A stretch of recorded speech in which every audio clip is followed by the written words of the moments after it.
Years ago, H.G. Wells visualized roads such as these in his science fiction fantasies. And today they're a reality. You're listening to The Afternoon Commute with John Adams and Chris Kendall.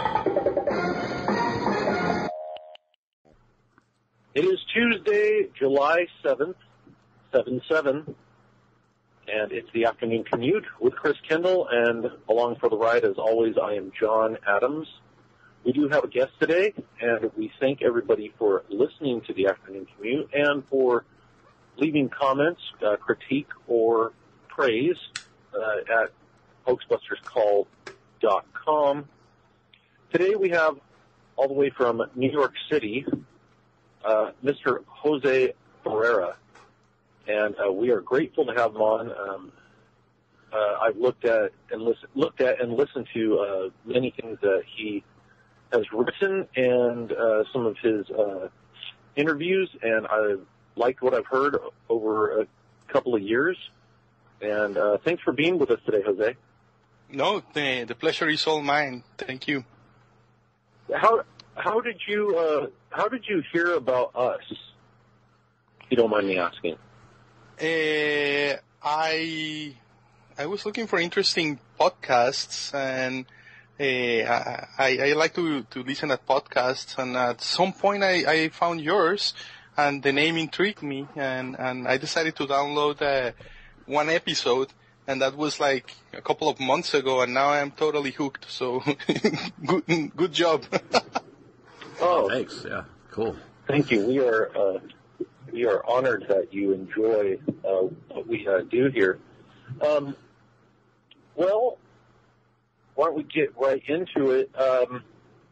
Symbolism in our modern day is a form of magic, and people don't realize how powerful symbols are just in society. I mean, I'm currently driving down the freeway right here, and in order for me to be able to know which freeway I'm going to get on, there is a sign that doesn't even say it doesn't even say the name of the freeway. It just has the symbol for the freeway and the number of which interstate it is, right? And then there's a yellow sign with a diamond, and it's telling you that lanes merge, right? And we take for granted that we actually think and speak, and we're actually trained and conditioned to do this in the modern world, to think and speak in symbols. And you do a great analysis of this, and I was wondering if you could tell our audience a little bit about symbolism and how the magic of the mind works. Okay, let's start there. So let's start by defining the terms, right? So the first thing that I would like to discuss is, what do we mean here by magic? So there is one conception, and it's the popular conception of what magic is. And people think that magic is the hocus pocus Harry Potter, right, with a magic wand, riding a broomstick, or is a trickster with a tuxedo pulling a rabbit out of his hat, right? Those are the two main conceptions of what magic is in the minds of people. If you see what magic is, and if you go to the roots and the etymology of the word magic, you see that it comes from magi, which was basically a priestly class in Persia. So if you remember the three wise men, they were the magi who visited Jesus Christ when he was born and brought the presents for him. They were priests from Persia, Persian priests. So basically, a magi, right, a magus, is a priest. And what priests do, right, is they modulate society. They're the modulators of the feelings of people. And what they do is they engage into this art that is magic. And what magic is the control of supernatural forces. Now, again, we have to define the terms. So what is supernatural? And supernatural comes from two roots, Latin. One is super, and the other one is natura. Natura is nature, and super is above or over or beyond nature. So that's what it means. Is what they control is the art of manipulating laws that are beyond the laws of nature. So a law of nature could be gravity. Now, which are the laws that are beyond the laws of 3 dimensions of nature? And those are the laws of man and the laws of the psyche of man.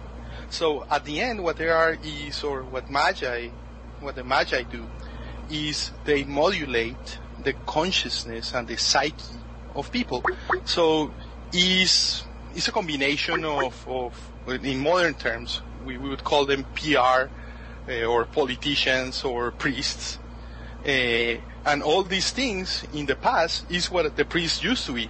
So you see a priest of Egypt, and they were the Magi, and at the same time they were the scribes, so they used to write down and codify the laws for the people, and so on. So magic, at the end, is the modulation of the emotions of the population. So now, language is the tool of the trade, and the tool that Magi use to modulate the emotions of people is through spells, and spells are the manipulation of symbols. It can be language, or it can be, as you will say, John, the symbols in the highway, right? And what we do, and you very well put it as well, culture is the training of people of getting into this reaction, this gut-feeling reaction of every time I see a symbol, I trigger an emotion inside me, or every time I have an emotion, I label it with a symbol. And that's, in essence, is a natural part of human beings, that is learning to speak. To learn to speak is to learn to codify in sounds our internal emotions and our feelings, and to understand every time we hear the modulation of sound of someone else, to decode that and convert that into a stream of consciousness inside us that depicts and tells the stories inside us. And if you think about it, it's a very curious phenomenon, and that's at the end what a culture is. A culture is a set of training or a set of messages or symbols that represent things in reality, and all the members of that culture, they can identify those symbols, and that's what makes you a member of a culture. Yeah, let me interject real quick. I heard you give a great example on I'd say a level 1 area of reality in one of your talks, and you were talking about how the siren of Starbucks, right? You recall this? How when you see the Starbucks sign, it makes you want to go get coffee, right? Okay, yes. So now it's interesting to know. I'm going to steer this conversation. I'm going to manipulate the conversation. I'm kidding, but I'm going to. I wanted to talk about what I would call. I've heard this said before. I don't remember if it was from you or if it was from someone else, but I'd say the dumbing down of culture through symbols. And one example is I've noticed that Starbucks is going to great lengths to modify all of their signs everywhere to get rid of the word Starbucks. And they are going to a purely semiotic form of, basically telling people, hey, this is a Starbucks. And that is through just the symbol of the mermaid or the siren. And it's interesting because with me here, I've got a book. I don't know if you're familiar with this book. It's called A Dictionary of Symbols. It's by J.E. Surlott. Mm-hmm. And one of the symbols depicted on the cover of this book is the original Starbucks symbol, which was the mermaid with the two tails, the two split tails, and which also is the siren, right? The siren's call, the siren's wail, right? Mm-hmm. And so I guess that would be symbolic for the sirens calling you in to get some coffee. I just thought that was interesting because you brought up that particular example in one of your talks. But what do you think about the dumbing down of culture through symbols and removing words and removing phrases from things to where people no longer have to use language? They can just see a symbol and basically grunt their way up to the counter. Well, I think there are various things there, right? One is Starbucks is a multinational company, and if you confine yourself to the mermaid and remove the words, then any person in the world, even if they know how to read and write or not, they can see this symbol and immediately recognize it, right? Which at the end is what happens with, for example, the sigil of Coca-Cola is universally recognized, even if you learn how to read and write or not, right?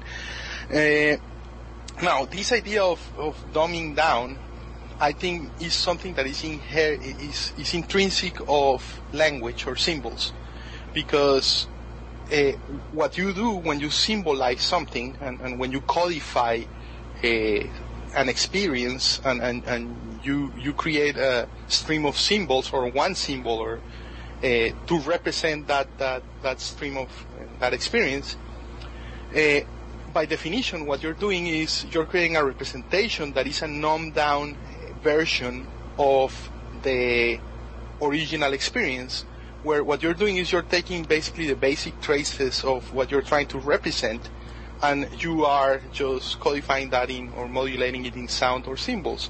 So a very important or an intrinsic characteristic of codes is the reduction of the richness of reality. So, and think about anything, right? Like any word that you take, anything that you take, what it does is it strips down what you're trying to refer to, the referent, right?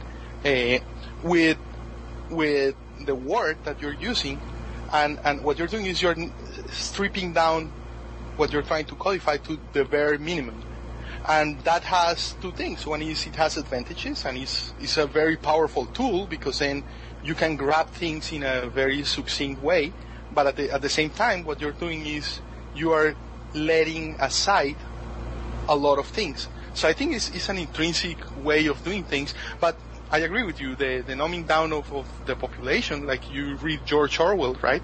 And one of the techniques in George Orwell was to reduce the vocabulary of people. So the less things that you can think of, then the less things that the more reduce the spectrum of possibilities that you're gonna have. But the trick is that you are gonna feel that you're still free, because you cannot imagine the things that are outside or beyond the possibilities of the language that you have. So I see all those things come to mind with the question that you're asking.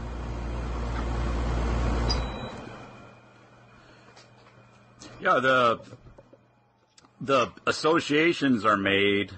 I think that's an important point to make too, with the like any kind of symbol, like we're talking about the Starbucks logo, and they can't come directly out with that as their identifier right out of the gate. You know, they have to build the association between that and coffee and what it represents. And then once that association is established, once the mind connects that with whatever it is that they're selling, then they can discard the extraneous letters that spell out the name, and then make it more of a sort of shorthand. right? Correct. Yeah, Now, and that's good because that's a great point, Chris. Because you see, you have to embed it into the culture so much that everybody within the culture, like Jose was saying, everybody in the culture is going to be able to identify that, and it's not something as simple as a symbol. That was a Freudian slip, I guess. It's not something as simple as you know, like a drawing of like a fire in, you know, like a campfire or something. It's something corporate. It's proof of a corporate culture. Is when you have corporate symbols everywhere. I'll give you another example. Is of a company that's taken the letters off of their name, Shell, the gas station, and it's interesting how these corporate logos all just magically, and I say that facetiously and with intent, they magically just happen to be these what would you call archetypal symbols as well. You got the Venusian shell for Shell gas station. You've got the mermaid. I noticed recently that another semiotic symbol is removing the letters is McDonald's. You've got the golden arches. An arch is an archetypal symbol. And so, yeah, it's a cultural thing being moved through corporate logos, not natural symbolism like hieroglyphs, trying to relate something to, you know, each other on a grassroots level. You know what I'm saying? Mm-hmm. Yeah, I completely agree. And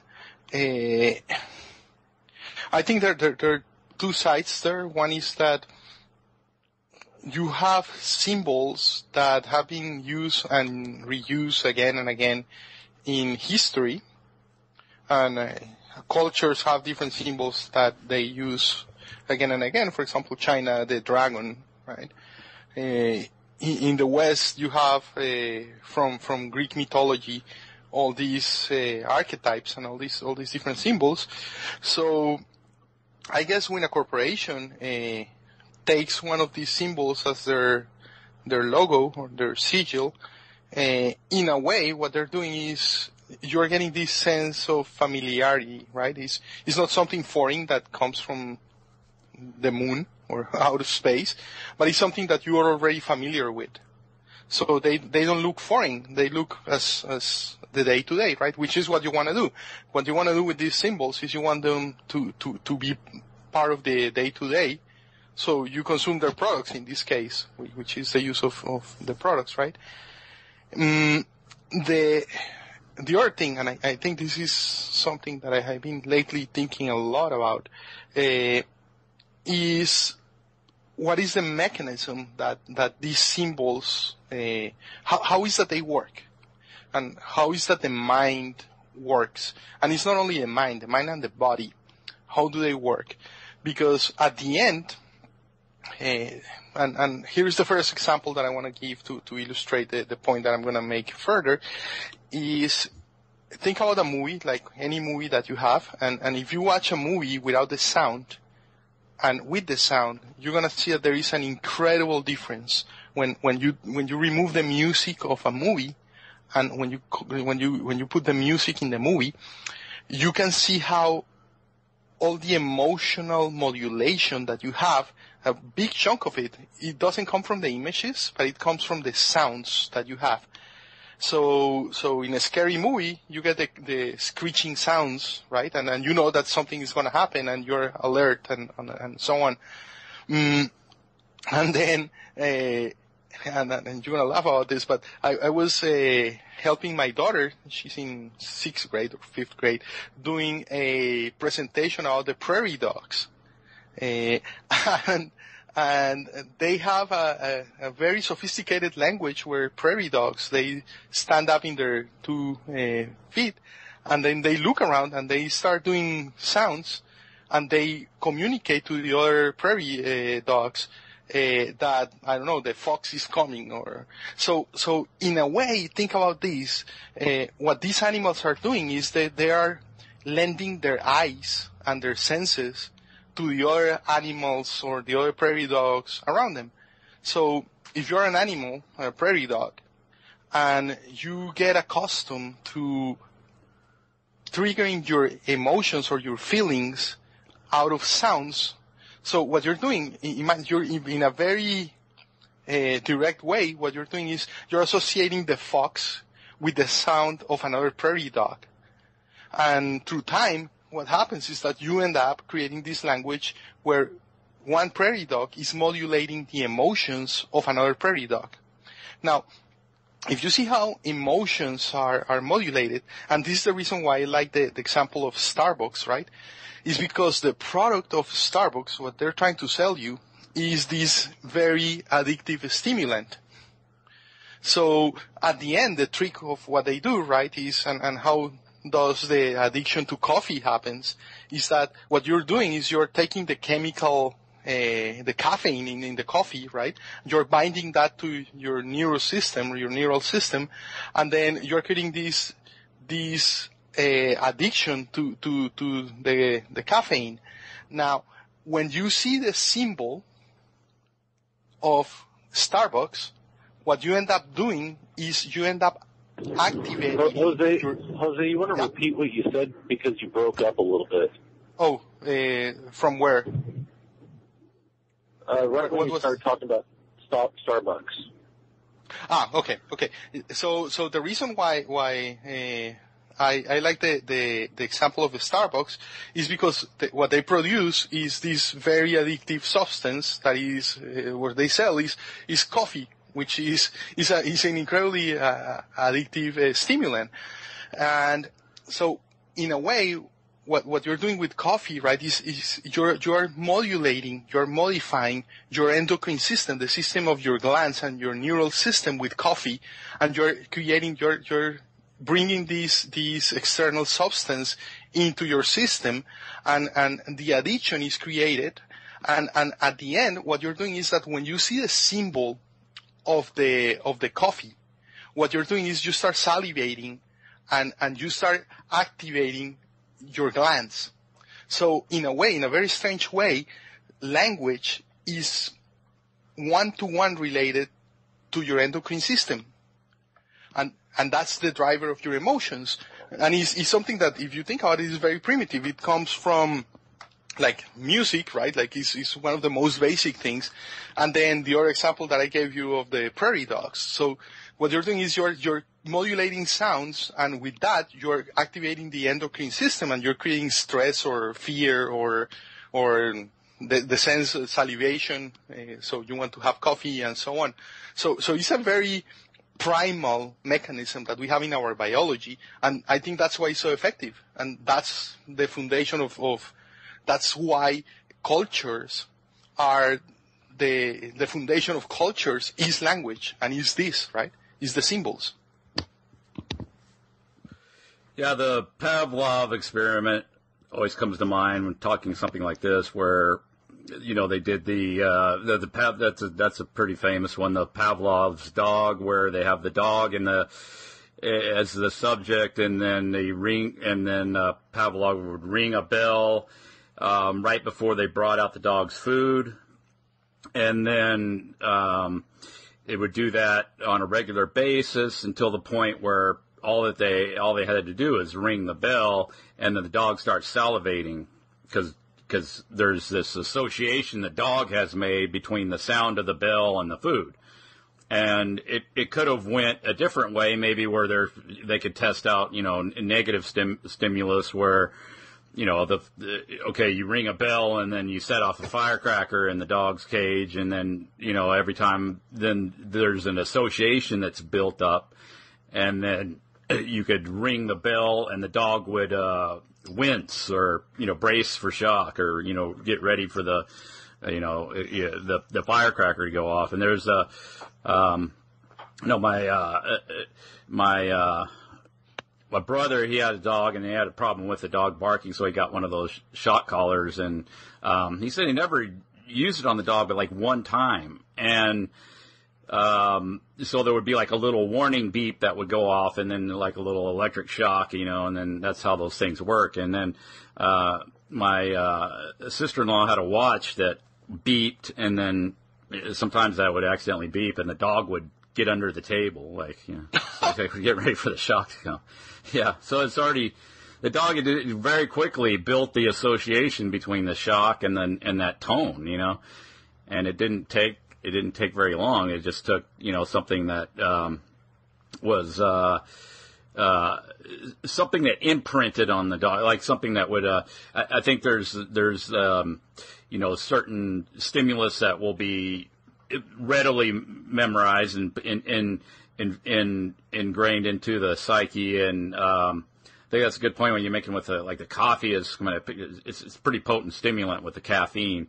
And then you have that, and then you have an association with that symbol, and then to the point where people see it, or they can just see the mermaid, or see the mermaid configured in that way, and start to salivate or think about coffee, or get a sort of virtual kind of maybe caffeine rush or something just by that association. Correct. Now, if you think about the word culture, right? The root of the word culture, right, is the same thing as in agriculture, or cult, or occult. So all of them come from the same root. And at the end, what the word in agriculture is, right, is agri, which means the fields, right? And culture, which is basically to prepare the soil.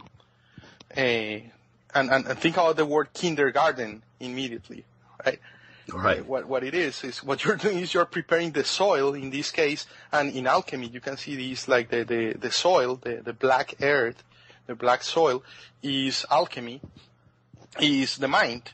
So what you're doing is you're seeding the soil with ideas, and with this, what you're doing is you're taking these concepts and you're planting them in the heads of people through repetition and through all these associations and through all these different techniques.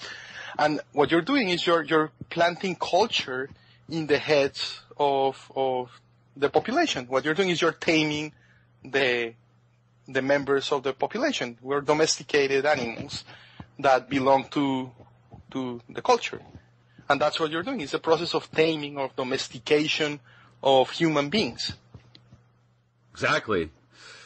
Right, because I don't think so much about the curriculum and the instruction so much, because, that's kind of usually the focus on how education is conducted. But then, I think it's important to look too at how you take a child and you send them to their, kindergarten, and then they get introduced to the teacher, and the teacher is the authority figure. So they get introduced to this concept of authority figures very early on. I think that's something that's so ingrained into people in our, culture.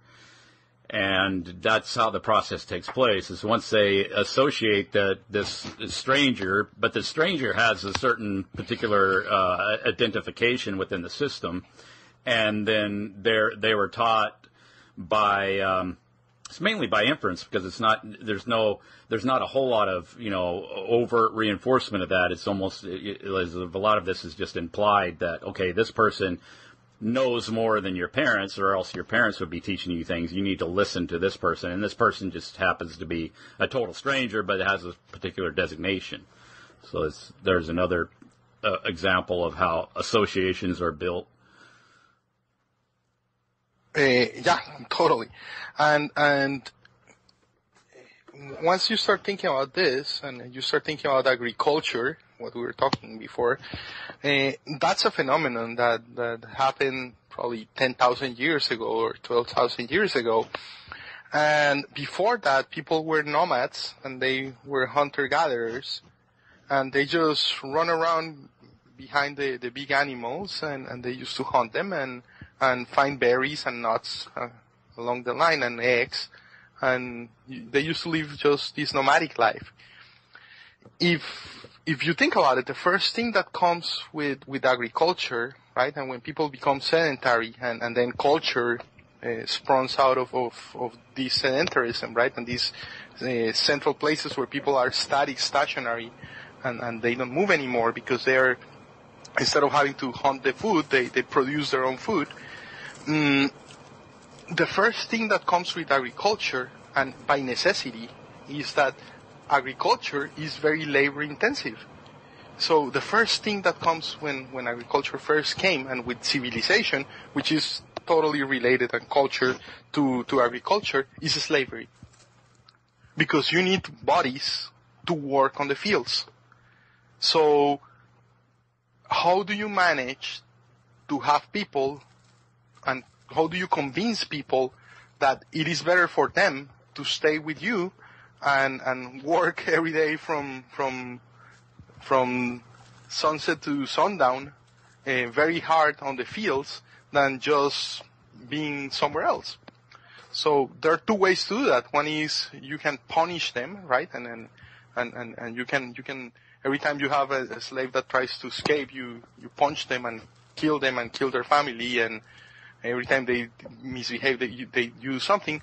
But that's very costly, right? Using violence and having to use force every time you want to accomplish something is very, very costly.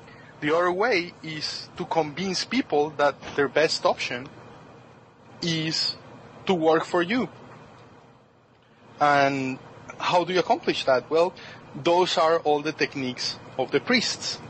So I think once agriculture was in place and the need for slavery, what you need is the need for management of human capital or human resources, which are the managers, right? And if you see a word manager, it comes from the French manager, which means, or manage, I don't know how the pronunciation is, but it means horse trainer. And that's the root of the word manager or management. So there is the first thing that you need if you want to have a plantation and you're going to be producing a cereal or whatever it is that you're producing in your plantation, is you need a group of people who can modulate the emotions of the people that work for you, your slaves, so they work for you. And that's the priestly caste we're talking about. Those are the Magi. Yeah, and we, like you were saying, we have modern day Magi all around us. The figures on TV. Here's an interesting thing, too, specifically dealing with symbolism and imagery, is that, well, take television, which, Chris and I reference quite a bit, and the figures that you see on the TV, they're not, they're real people. Obviously, I believe someone like the president exists, right? I don't take it to that particular level of fakery to say that Obama is not a real person. But as far as you mean he's not a reptile? He's not a reptilian? He is all right, let's get down to it. He's a shape-shifting reptoid from planet Pop-Tart in league with the Keebler Elves. Right. No, but Obama is not in my living room when he's on the television, you see. Mm-hmm. And we're kind of touching on a subject like this last night, is that because of the way that we're designed, the way that our mind works, and because we're not aware of these things, even when we're watching television, we get sucked into it. You see, the original man that still exists inside of me, or the original woman that still exists inside of the conditioned, domesticated person, their original mind thinks that the authority figure is standing in their living room telling them what to do. You see? And so the reality, the crazy thing about television is, and like I said, it took a while for me to step outside and look at this, is that's why it's so powerful, is because you are actually bringing, by viewing it, you're bringing it into reality. Because when you were designed by my research is that we were designed by a creator.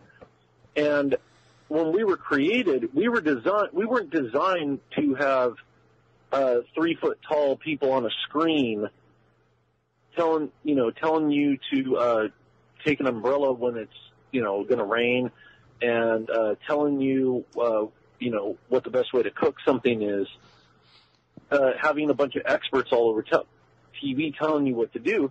So your mind is manifesting that into reality, and everybody is partaking in a ritual.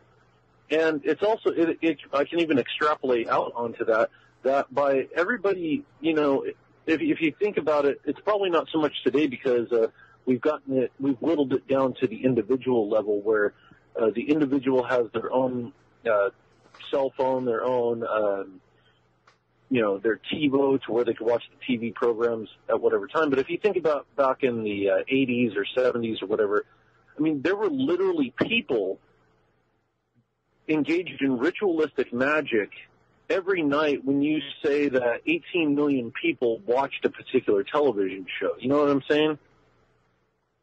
Absolutely. And they were manifesting that into reality by participating in it. And not only symbolically, but actually everybody's mind got into the fake reality of it all. You see? Right, you're having this supernatural event, this psychic event, because what you're doing is you're talking to the psyche of people, of the 18 million viewers, and what you're doing is you're communicating with their psyche. But the beauty of it is that through that communication, what you can do is you can modulate their emotions, and hence the word motion. And then what you can do is you can trigger this cascade of events of modulating their emotions and then their endocrine system, and then you make them act. So by these ideas that you're passing to them, by this ritual, what you're doing is you're modifying their behavior. So the way you manifest something from a magical act is that you start at the psychic level, and then what you're doing is when you do the spell and you pass through the ritual, the spell to in this case, the 18 million viewers that you're talking about, what you're doing is you're manifesting the reality of the spell in the behavior of the 18 million people, which is fascinating. You see, and we can help it because we are wired to that, right? Like if you're in the middle of the jungle and you see a lion, the image of a lion, immediately all your system is going to trigger the flight response to that, and you can help it. So now we haven't changed much since the time that we used to run naked in the jungle, right? And we're chased by lions. But now we have these screens in our houses where all of a sudden you can see the lion, the image of the lion, and you're wired to respond in a precise way to that image of the big claws and the animal, right? Which is fear in this case, or whatever it is. So you can help it. It's already there. And what these masters of propaganda and these magi do is that they know exactly which buttons to push in your psyche, to accomplish certain reaction from you, or to gain certain reaction from you.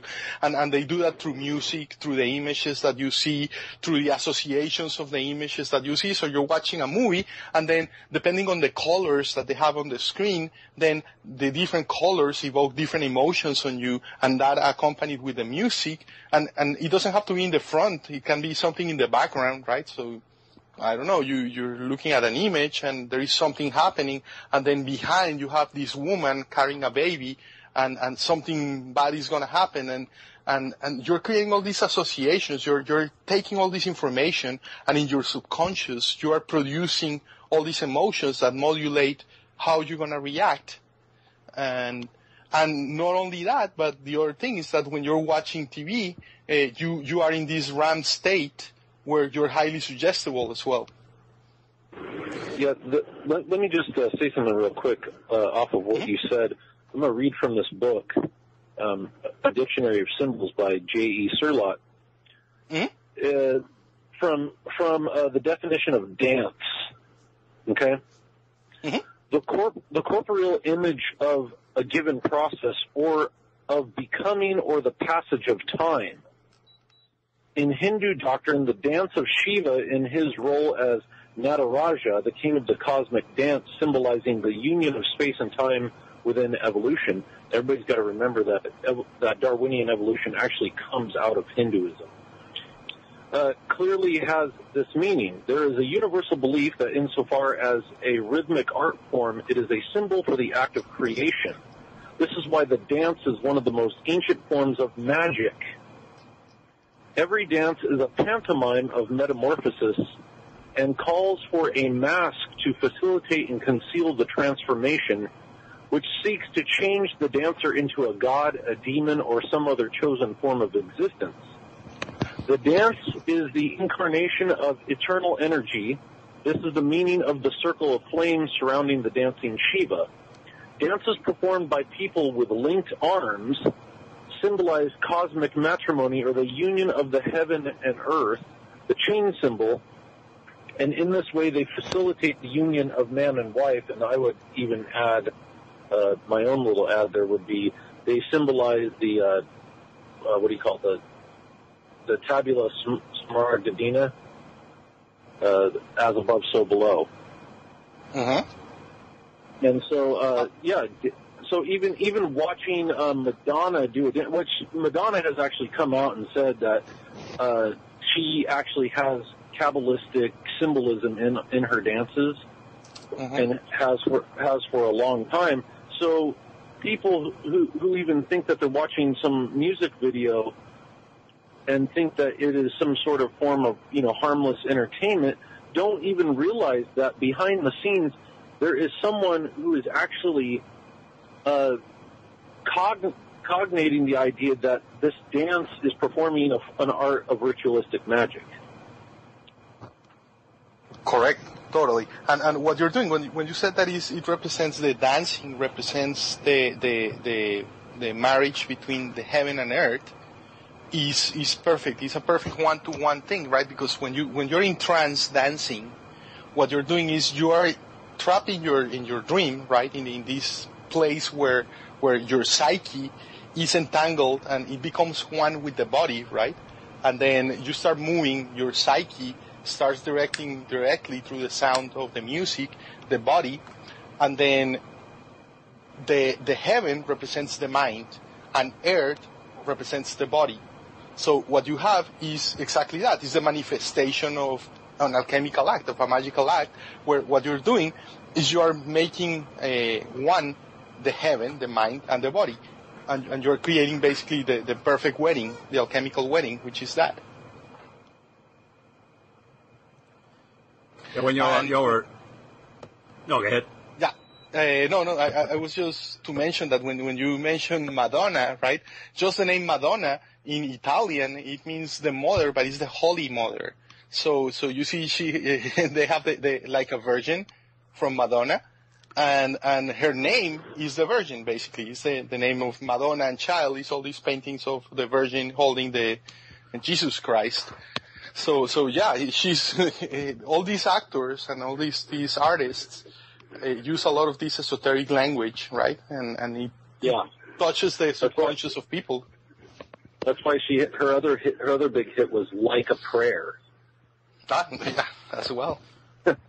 Yeah. Yeah, there's the word spell casting or casting a spell, and then the media uses the word broadcasting. They broadcast their imagery, and so they broadcast the spell. I think that's an interesting choice of words for what they do. But I was wondering, Jose, can you go into talismans and what they are and what they mean? How that works as far as magic Perfect. goes. So, do you want me to start? What I'm going to start, right, is by the punchline, and is that today, all of us carry talismans all day long, and the most common talisman that we have and exists is money. And let me explain why that is and how that came into being, right? So a talisman is an object that is not only an object, but it has a special power, and that power comes from an authority who basically performed a ritual and gave a particular value, an extra value to this object that it didn't have before. So, I don't know, imagine you go to a shaman and you bring a chicken bone to him, and then he goes and does some hocus pocus or a dance on top of the chicken bone, and just because he's the authority and he's the shaman, then he transfers this special power, the healing power, into the chicken bone, and then the guy who came to visit the shaman walks away with the same chicken bone after the naked guy did the dance on top of it, but now he has this bone that he has is valuable because it has this power that it didn't have before. But think about it, this power that this bone has after the magic dance of the shaman is only in the mind of the person who holds the bone. So, Right. Think about what money is factually. If you take our money today, or at any time, but let's say today, factually what we have is a rectangular piece of paper with a bunch of faces of dead people and wiggles and a signature, and that's it. Factually, if you take $100 bill, that's what it is. It's nothing more, nothing less than that. And the difference between that piece of paper and a piece of toilet paper is only the few drops of ink that it has and the wiggles that it has on top, plus the magical ritual. And it's that an authority gave a special value to this object, and now only that authority can give that value to that, and trying to counterfeit or do it on your own is even a sin, right? So, if you think about it, that's and that's real magic. What these guys are doing, what the bankers are doing, the high priests are doing, is they're taking these pieces of paper, they're consecrating them, and then they're giving value to them, say $100. Now, this has been done for thousands of years, and even the words that we have to describe this, like money comes from if you remember another word that has the same root is monetary, comes from moneta, and moneta was one of the names given to the goddess Juno, and in her temple in Greece, they used to coin the talismans that the priests and the priestesses used to coin, the talismans that used to give to people. So the first coins, the first monetas, as in monetary, were the talismans for the goddess Juno. So today, our monetary system is only a system of exchange of human energy through paper. And if you think about it, that's very magical in a way, right? Like what you're doing is you're charging these pieces of paper with psychical energy, and you just by the fact of showing this piece of paper to someone is you can modulate the behavior of that person just by flashing one of these pieces of paper. So you get into a cab, right? And the person in the cab is gonna drive you around, and he's gonna spend his time and the gasoline and everything in his car, and his time and the time of his car and so on, just because what you're doing is you're triggering a deeply conditioned system in this person just by showing a piece of paper. It's incredibly powerful. The power of the talismanic magic is incredibly powerful. But think about this. There is nothing supernatural about it except the fact that people don't understand what supernatural means, and it's incredibly powerful. Yeah, the thing about money is so bizarre, man. It's just this piece of paper. And you're talking about like counterfeiting. It's a sin. Like you wouldn't want to counterfeit money. That's horrible. And then, but nobody did ask the question like, well, let's say that, I have a graphic design background myself, and let's say that like, I wanted to make some money with my graphic design skills, like literally make some money. And, I could probably pull it off, I think. And I can make something authentic looking enough to probably fool most people. And but it's like this violation. It's like this thing you just don't want to do because it's this taboo thing. You're not allowed. You're not permitted. You can't do that. And then, but then, does anybody ask the question? It's like why who are the people that are creating this thing called money, and what gives them their particular authority to do such a thing that nobody else is allowed to do? You know what I mean? Oh, one thing that fascinates me is that money is the blood of our society. Every single transaction of goods and services that happens in our society is modulated by these pieces of paper. So it's very central to the lives of every member of the society. However, very few people know what money is. And you're never taught what money is. You learn how to use it, right? And you have this gut feeling of how much things cost. And you go to a store and they tell you, oh, this Coca-Cola is $5 or is $10. Immediately you have this quantifying relationship where if they're asking for too much or too little. So the quantifiable side of the quantitative side of money, right? But what you don't have is the qualitative side of money. You ask people what is money, and people look at you as if you're crazy. But if you push and say, okay, tell me what it is, if you think it's that obvious, people have no idea what it is. And where it comes from is even they don't even know. So you're familiar with the Lord of the Rings books, and then they made movies out of that, and then I think everybody's heard of that, the Lord of the Rings series. Who wrote that? It was Tolkien. Tolkien, yeah. Tolkien. Mm-hmm. They minted a coin, the government of New Zealand, with the British Royal Mint, and the Lord of the Rings is about the ring of power. Like whoever possesses this ring has, absolute power over the world. And I've watched a couple of those movies, and I'm kind of familiar with the story and stuff there. But they go chasing after this ring of power.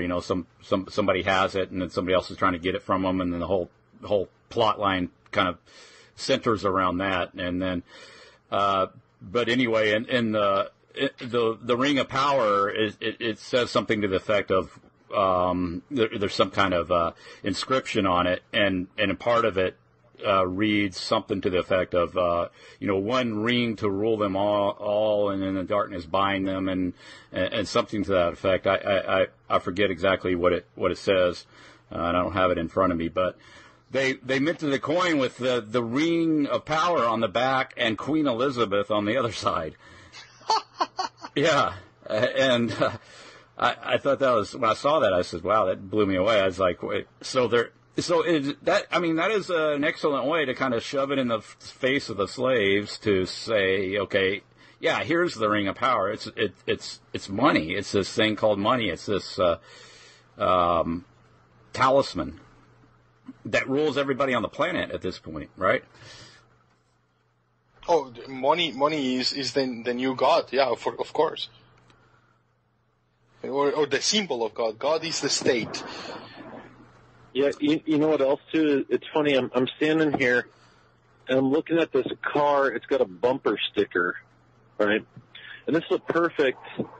This is perfect for how people get caught up with economics and politics, and how they're given a dialectic of the two. This bumper sticker says, "Too poor to vote Republican." Okay, which it's actually kind of funny bumper sticker. But But see, you've not only do you have the dialectic of the Republican and the Democrat and the political system, but you've got the dialectic of the rich and the poor involved with that as well. And it's interesting if you were to say know somebody who was who I guess you would call wealthy, someone who drives a BMW, and lives in a 4-bedroom house. People think that's rich today, right? And all of the problems of the world are put onto people like that. Like, they don't know who the Rockefellers are. They don't know who the Rothschilds are. They don't know anything about those, the Whitneys or any of those families. They don't know anything about that. All they know is that the guy has a BMW, he has a nice suit on, therefore he's bad, right? And it's because of money, right? That people's emotions get attached to the talisman, like you're talking about. And I would like you to speak to the emotional attachment to a talisman as well, right? Where you can, because you see, people not only do they not know how money works, but they're not aware of how, because of an economic situation and all of the stress involved with living a day-to-day life, whether you're a person who makes 6 figures a year or whether you're a person who makes $10 an hour, there is unnatural stress that has been put on you, and we all suffer from it, no matter if we're someone, just like I said, making 6 figures or making $10 an hour. That stress comes from the emotional attachment to that talisman. Absolutely. There is another name for that, is bonds. So what you're creating is these bonds. You're into bondage to the talisman, right? So you're creating these chains. And in the case of the economy, think about the boom and bust cycles in the economy. So what you're doing is you're modulating fear and greed of people.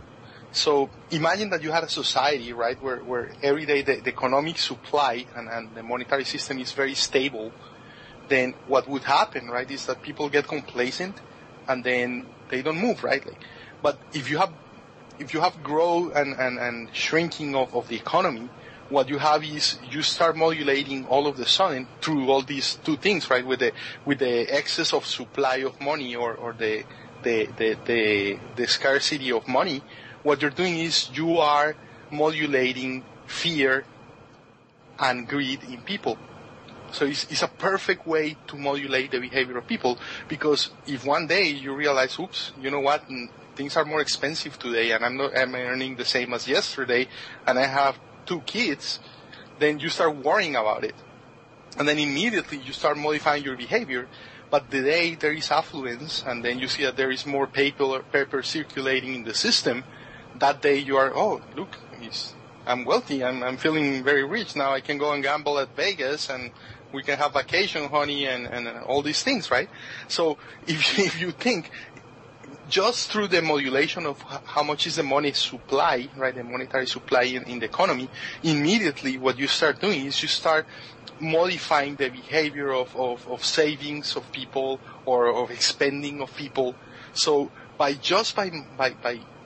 manipulating the money supply, which is the blood of the economic system of any society, what you do is you modulate immediately at big scale the behavior of people, and it's a one-to-one relationship. Another one, emotional, and is attached to the core of emotions. Another interesting talisman is flags. So if you think the U.S. flag, that rag on a stick, what it represents, right, and the colors that it factually, right, and I'm just describing factually what it is, right? It's a stick and a piece of cloth with colors and stars and stripes. That's what it is factually. But just like money, people associate all these different emotions, like patriotism and the U.S. Army and the founding fathers and all these other things since they're kids. And then you remember when you were with Grandpa and you were celebrating 4th of July, and then you had a great time because you had the barbecue when you were 5, and all these ideas that are buried in your mind, somewhere in your subconscious, are brought into the surface of your awareness just by beholding that symbol. And that's why people are so attached to the symbols. And then you're bombarded with all these patriotic announcements of glory in war and all these things that are associated to the flag. And then you end up mistaking your family and your friends and all the feelings that you have with this piece of cloth. And you, just like when you see the symbol of Starbucks, all of a sudden you start salivating and craving for coffee. And you create exactly, it's very simple. It's always the same model because we work in just one way. Yeah, that's a good point, because Chris and I were just talking the other day, and we were talking about how they probably won't even get rid of the Confederate flag because the Confederate flag has worked so well for such a long time to evoke people's emotions about racism. And on either side, on both sides of it, you could show somebody who would consider themselves, a KKK guy or whatever, or just somebody, maybe even someone who just believes in states' rights or something. And all of those emotions are attached to, like you said, a piece of cloth with colors and stars on it. And then you show it to somebody else, and you get the complete opposite of that. Whereas the flag is racist, right? Is the piece of the piece of cloth is racist, right?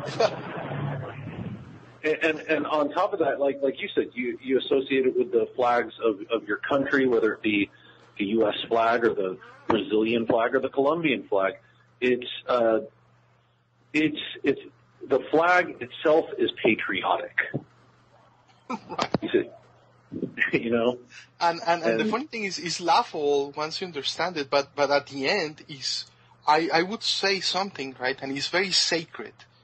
And I'll tell you why I say this, right, because I understand that it's a piece of cloth, but what is sacred is the emotions that people attach to it. So in a way, what you're doing is you're putting the most sacred, the most profound things that people have, that are their family and their well-being and their safety and all these things, and their youth and all their memories from high school and the allegiance to the flag with their friends and so on, right? The good old times. And you're taking all these very sacred, I don't have any other way to describe these holy emotions, that is the most intimate things that people have, and you're attaching them, you're binding them to the flag. So at the moment that you did, yeah, go ahead. I was going to say you're absolutely right on, because I was just telling Chris too, over the 4th of July, you really see a lot of goodness in people come out, right?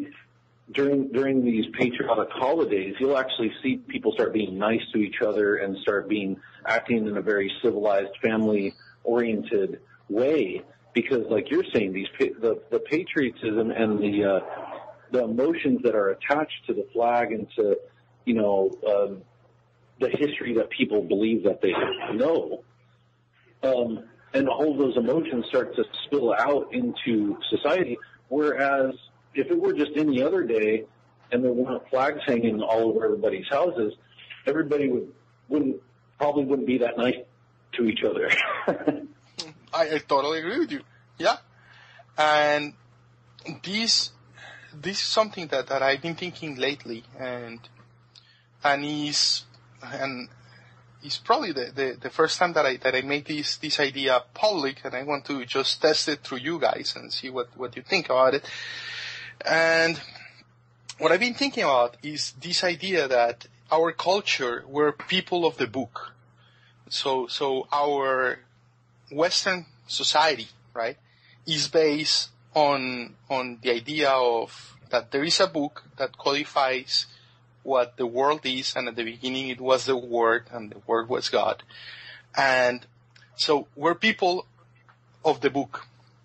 And then if you see what is the symbol of Christianity, right? In Christianity, the symbol that binds Christians is the figure of Christ, but at a very special moment, and is at the moment of the crucifixion, right? So it's how he died and resurrected. And the symbol in many Christians have is the cross. Now, think about this, and why is sacrifice something that important? And the religions of the book have sacrifice at the center of the dogma. And think about it. Think about what you are sacrificing. So, in Christianity, Christ, another name for Christ, is the Lamb of God. So the idea, and this comes from the idea of this is millenary, the idea of sacrificing young animals, right? A white young lamb to the god, to appease the gods. But think about what is that this animal represents. What is a white lamb? What is the what is the meaning of a white lamb? Innocence. Purity. So what you are doing is you are desecrating, you are destroying innocence. So this is the center of the ritual. What you're doing is you are abusing innocence, which describes perfectly what happens at the 4th of July.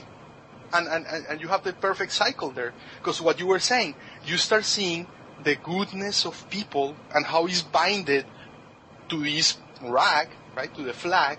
And then all of a sudden, what they do is they bring these foreigners with a different flag that is exactly the opposite of yours, because it represents the destruction of everything that is good for you. And then you can push people to go and kill the other people just because they have another color or another flag color or another religion or another creed or whatever. What you're doing with these systems is you are violating, you're desecrating innocence. And that's at the very center of the dogma. So same thing. When you see the image of Obama, what you were saying before, you see Obama on TV, you're not seeing Obama. You're seeing it's a bunch of pixels that move on a TV, but you cannot help it but to see a human being that is talking to you directly. So we can help it. That's innocence. You're pure. You're using your senses and your system for what it was intended. That is, you don't have second motives and you don't have, you're primal. You're just your senses. You're taking at face value what you're getting. But if you manage to deceive people and use these things in order to benefit yourself, then what you're doing is you're desecrating innocence. And that's why I think that's the center of the dogma, is the desecration of innocence.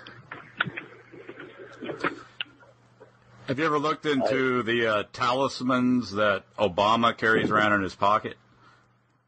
I've never seen his pockets. No. What is it? So he supposedly carries around like a pocket full of like talismans, and I haven't looked into it that much, but I was just curious whether or not you have, and what's going on there. But yeah, Obama himself is a talisman of sorts. It is this we talked about with Jay Dyer and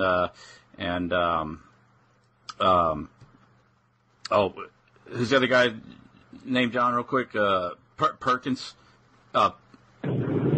Pierce Redmond. Pierce Redmond. Yeah, I got his name confused with the screen name. Pierce Redmond. Yeah. The whole thing about the Obama campaign and how it was really vacuous and it didn't really have any substance to it, and it's a way to allow people to project their own thoughts and ideas and hopes and dreams and stuff upon this blank slate, sort of. and then and how all that works, where they don't give you a whole lot to go off of. It's just kind of like, okay, here's this persona and this image, and they'll give you, and then he's a person of color, and then what all that implies just through that, and it's like you were saying earlier, it's really sort of simple, and it's on its base level how it operates. It's just these really kind of simplistic type of conditioning that people go through, and then they kind of take it over and take it into their own conscious minds, and then act upon these things that are put out there, whatever they happen to be, some persona or some other type of a talisman, or pieces of paper, or whatever has had all these associations built around it over time.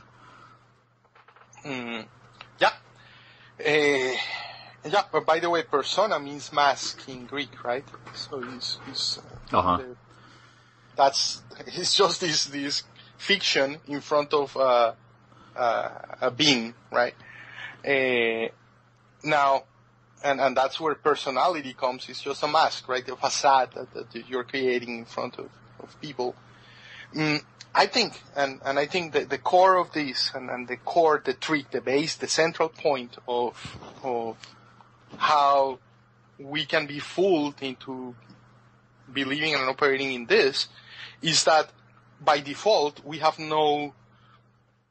raw, right? That we get our senses and our what we intake, say images, sounds, smells, everything that comes through our senses, and what we do is we create and we trigger internally emotions out of that, and we never check the causal effect between those two things. And in our culture, at the end, what we end up doing, and I think this is the largest or the biggest difference between the West and the East in terms of culture, is that the cultures of the West, for the people of the book, the central point of culture is language. And the way you attain enlightenment is through language. So that's our culture. We live in a culture that is dedicated to codify everything. And it's a culture we're obsessed on quantifying and codifying everything. And you compare this attitude with the Eastern attitude, it's exactly the opposite. The Eastern attitude is to quiet the mind. So they have all these techniques to do exactly the opposite of what we try to do in the West. In the West, what we're doing is we're building up this persona more and more and more every time. And in the West, in the East, they're trying to extinguish this persona, right? By quieting the mind, by muting our linguistic filter in the middle. And to me, that's a radical difference between the way you see the world and the way you act upon the world. Now, the problem that we have, and when this is one of the things, or what ends up happening, what is exploited by the magicians, is the fact that we confuse the world with the symbols that describe the world. So at the end, when you see a flag, you can't help but get all these emotions about what the flag means. Or when you see the Starbucks coffee symbol, you can't help but to think about the coffee. Or when you see the coffee, you can't help but to bring the word coffee into your consciousness. But so at the end, you end up confusing the name that you're giving to the description of the world that you have, right? That is all these senses of the smell of the coffee brewing and all these things. And then you are associating that with this symbol, with this modulation of sound, namely coffee. And then you cannot separate both. So we're conflating both things. And I think 90% of the philosophical problems that we have in the world, that where do we come from, is there a God, what is the beginning of the world, is this good, is this evil, we're confusing two things. We're confusing the description of the world that we have, the story that we tell to describe what we get through the senses, with the senses themselves. So many of these philosophical problems that Westerners and Western philosophers are famous for creating are problems that exist only in language. They don't exist in reality. In reality is what it is. Right? Yeah. Reality is not good or evil. Reality is not tall or short. Those are words to describe reality. Yeah, that kind of reminds me of a Platonic dialogue about art, about, when they're talking about what is a bed. Are you familiar with that dialogue? No, go ahead. Okay, well, like a bed exists in nature, but then there's the bed that the carpenter makes, but then there's also the bed that a painter paints, right? And each one of them represents a bed, but you technically couldn't say that the artist who paints a picture of a bed is technically a bed, but you technically could say that a bed that a carpenter makes is a bed, even though a bed would be something like a bed of leaves, right? Correct. And if you think about it, if you go to the east, the answer is going to be there is no bed. The bed is a figment of your imagination. Is that a certain arrangement of leaves in nature? You decided to name that a bed because, and by the way, if you think about it, beds have legs, but you have legs, and you happen to call the legs of the table legs because they resemble your legs or the legs of an animal, but they have nothing to do. Just because there is this similarity, then you capture that, and we come back to the simplification of things through language, through modeling. But at the very end, there is no bed. It's just a fabric. It's a figment of your mind. What is there are these things, shapes and colors and all these things that are arranged in certain ways, and you happen to name those arrangements beds, but they're not there. And the other thing that you do with language is you kill life. Because the way I like to see it is that the world is water, and what you do when you name things is you create ice. So a bed, think factually, what is a bed? A bed, there are no nouns in nature. A bed is only a long process where there were trees that were cut down by people who started stripping out things, and they got iron, and they created nails out of that iron, and then they brought everything together, and they put this temporal arrangement of wood and iron into this cloud that we recognize and call a bed, right? But if you leave that bed standing there for the next 2 million years, and you could speed up the process, you will see that it's just a cloud that comes and goes. So just because of our very particular temporal and spatial perception of this, we happen to call that a bed, and we happen to ascribe properties to this bed, but all those things are just catalogs of words and symbols, and at the end what we're doing is we're mixing, and we can help it, because we operate and we live in this world of symbols by conditioning, but we cannot separate that from the reality, the real thing. So the coffee, again, we have the word of coffee, but the sensation of the warm water with this very particular taste that is the coffee, the one-to-one experience of the cup of coffee when you taste it in your mouth, that is undescribable. And that, no matter how many words you put, you will never be able to describe that because it's not the words. Yeah. It's 3:00, so I'm going to have to go, gentlemen, but carry on and I will listen to it. It's been a pleasure talking to you, Jose. It's been a great pleasure talking to you as well. Yeah, Chris, it's always a pleasure talking to you, sir. You too, sir. Thank you. I will listen to this as soon as it's posted up, and Yeah, thanks a lot. Hopefully you can come on again sometime soon in the future, and I look forward to speaking with you again. Hey, I would love to. Thank you so much. All right, talk to you guys later. Bye. Yeah, see you, John. Bye. Yeah, the Hopi Indians, right? They have, they don't have, as far as I know, they don't have a written language. They have, their, just, their language that is not, they haven't, well, I mean, I'm talking about the, traditional Hopi Indians that were here, on the continent. They figured out, through anthropological studies, that they don't have any kind of words or language for past tense or future tense. There's only the present. And that reminded me that when you were talking about how, the bed, it doesn't exist. It's just some sort of name you put on a particular piece of a transitory physical object, and it is a certain configuration that is, has that label on it, and it's interesting. Even these abstract concepts that I think in our culture we kind of take these things, we take a lot of stuff for granted that's sort of already embedded into our culture, and we operate off of that sort of automatically without ever, questioning like the legitimacy of its premises.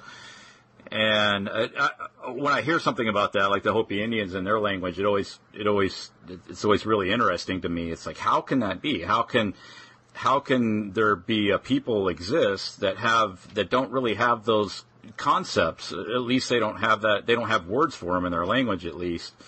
And they'll speak about a deceased loved one in the present tense. They don't speak about them in the past tense, and that sort of thing. But if you think about it, what I think is sick, right, or what is inconceivable to me is, I remember a couple of years ago with all this pro-life, pro-choice, stupid debate, when you have on a television two people discussing when a fetus becomes a human being. So they're having this very serious discussion on, okay, so when is that this fetus becomes a human being? And if you think about it, has nothing to do with the fetus and the human being and the whole thing. Is a continuum, is a fucking process that is happening. And people decided to delineate, no, it's at the 7 weeks and 3 days after conception or whatever it is, right? But what they're doing is they're deciding about the destruction or to keep the life of this miraculous process that is the creation and conception of life, right? Which is a process. Right. It's a cloud. We're clouds.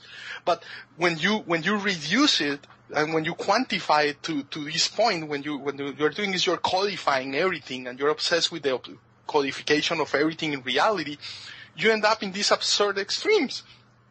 That is, you're saying, should we kill this human being or should we not kill it, depending on the definition of what a human being is and what the code says and the law says. And it's absurd. It's absurd.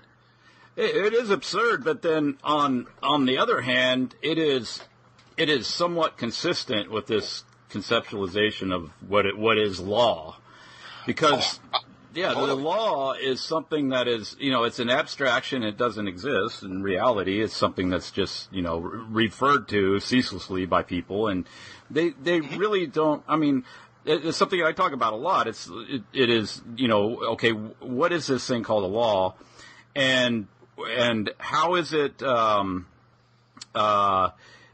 does it actually work? I mean, as it's, conceived of, as people, they think about this thing called a law. It's just this abstraction, but people's particular beliefs about what it actually is totally out of sync with how it actually functions in society, what role it functions in society, and when you get into a discussion of what is life, or when does life begin at conception or something like that, I think by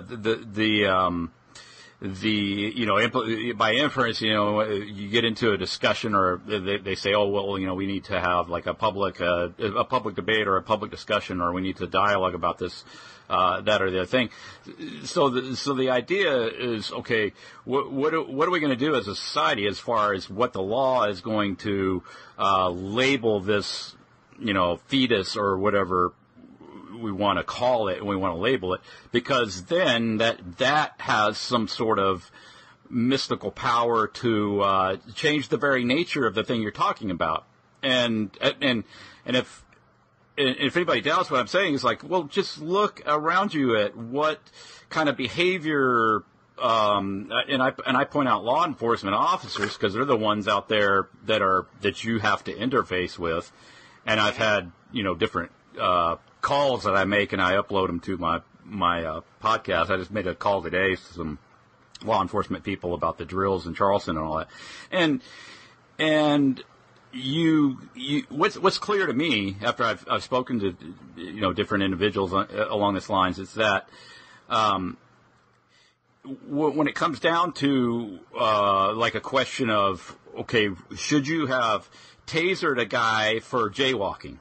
Right, this is one of the calls I made, and yeah, and I think what's interesting about the call is that you get this sense that, okay, this particular individual, you just talk to a person, but he's identified as a cop or a policeman or a police officer, but that's his persona, yeah. Right, that's his persona that's been artificially created for him to adopt. And he's obviously taken that position that, okay, I have this position of authority, and that position of authority is what supersedes everything else, to the extent of, okay, if we have to pull out our guns and shoot this dude for jaywalking to reinforce and to solidify our authority, then that's what we have to do. And if an innocent child gets shot in the process or anything like that, that's all just, incidental to the whole fact that I have authority. And I'm asking him, okay, can't you just let the guy go? Because you haven't seen him do anything other than maybe walk outside the painted line. But for him, that was absolutely not the issue. So and that is the mentality that predominates, and I think it always has. Once that artificial authority was established, and then, okay, why can't you define what life is at that point? Because we're certainly already there on a philosophical level, theoretical level, in so many different respects. It's like, oh yeah, why not define life? Okay, yeah, 4-year-old toddler. Once they start to walk, then they're a person. Prior to that, it's open season. Why not? We've already established that law supersedes morality, obviously, because this individual, I don't think he was a rare specimen. I think he pretty much typified a lot of the mentality that is prevalent in this thing called government. And it was very clear, and I've done other calls too where this is very clear that what is important is this concept of this authority that's been deemed, that he's been delegated to from by way of the state, or this concept of the state. Yeah, I think this tendency or this mania that we have to codify everything, what you end up doing is you end up stripping away humanity from what you're coding. And once you start coding other human beings, and you start putting them into boxes, right? Literally and mental boxes. And you start saying, oh yeah, this guy is Christian, he's white, he's gay, he's this, he's Republican, he's Democrat, he's this, he's that. What you end up doing is you end up creating this cocoon of words that don't let you feel and see and sense the humanity on the other side. Right. So you create this mask on top of the person or this human being, and then you see them and for what they are, and then they have bumper stickers in their cars with their flags and what the boxes that they're conditioned or they believe that they fall into. But all that this does is stops you from being able to sense the other human being on the other side. So when the cop has the gun out and he's gonna shoot the person, I bet if he was having a picnic on Saturday and he's wearing shorts and flip-flops, and then the next door's kid comes, he's not gonna shoot him. But it's only because he's been possessed by this persona, by this demon created by culture, that at that point he loses his humanity and he dehumanizes everyone else, and he's willing to shoot a kid for jaywalking because the law says so, right? And authority says so. So I think these things are incredibly destructive when they're abused, and they prevent people, and people try to look for answers to all these problems, and then they try to find what are the reasons for these things to happen and so on. But I think what is happening is that we have a moral compass inside that is incredibly powerful, and the society and culture works very hard in order to make us forget that we have it, and it's our heart. I think everybody has this gut feeling, right? Like if you hear a baby crying immediately, just because of the same way that the coffee comes, and more powerful than that, if you hear a baby crying immediately, you stop anything that you're doing and you look around to see what's going on. And I think, but the problem is that the real valuable things in life, or it's not valuable, invaluable things in life is the correct word, is the things that you cannot quantify, which are the most important things in life, because they cannot be quantified. Our society and our people ignore them. So compassion, there is no way to quantify and have a compassion index, right? Like where you're going to start measuring what is the compassion of someone, or there are things that you cannot quantify. But those things are the things that makes us human.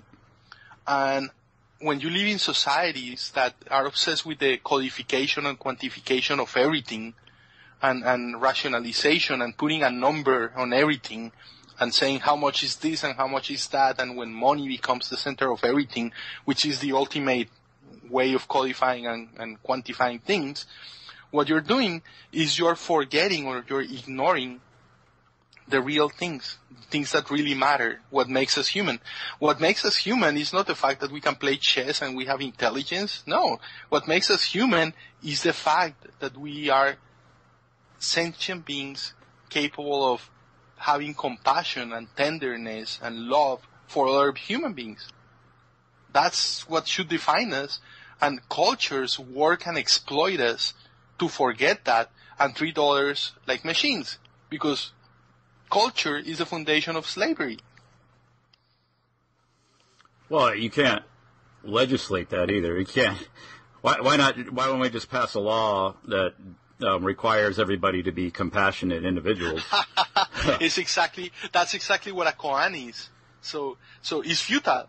There are things, right. What is not rational cannot be reasoned.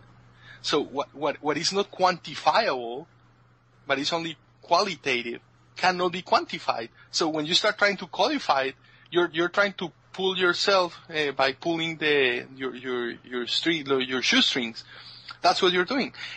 So if you see in the East, what they have is koans, which are these cleverly created phrases that, by the very fact of giving them, they're self-defeating, to show you the futility of trying to solve those problems. And is the way to transcend the problem is to realize that it's a made-up problem in the spectrum of symbols and language. But it's very hard to break it, and the other way to break it is to transcend language and the codification. Totally. You cannot pass a law that says you have to be compassionate. It's self-defeating. Right. Yeah, it's interesting you say that. You bring that up about the cons. What immediately was brought to my mind is the mathematical philosophers like Bertrand Russell and those people, and how they would create these problems, and they're sort of these, and if you listen to what they're trying to convey in these sort of thought experiments, and how they were unsolvable, and then thereby it would invalidate their particular mathematical theorem or whatever. But it was that's what it reminded me of that, and it was of course like an exercise in futility. It's like, well, you're invoking something that it's not, you're not dealing with something that's you're observing in nature. You're building this construct, and then you have to tackle it with these set of tools that you have, which are, I guess in their minds, they were the particular set of tools they have. They assessed that they could undo any problem, and then it turns out that they can't, because there's these questions you run into that are unsolvable through this formula, and then they would proceed to construct another construct based on another premise that they had established based on another unsolvable problem, and went on from there. And it's like, what is that? I mean, what are people trying to do with that? And that I always thought that was interesting. I didn't see really the value in it so much as to kind of establish that. Well, I mean, you can't really. You can only get so far with the set of tools you've been given, and instead of evaluating the assumption that they're based on, they just reconfigure it and keep going forward.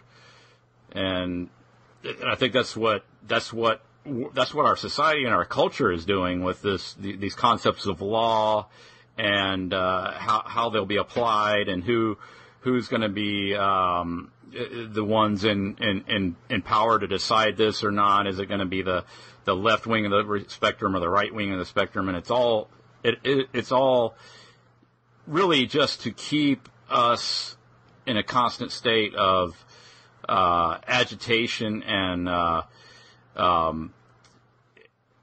confusion, to make us pliable, really.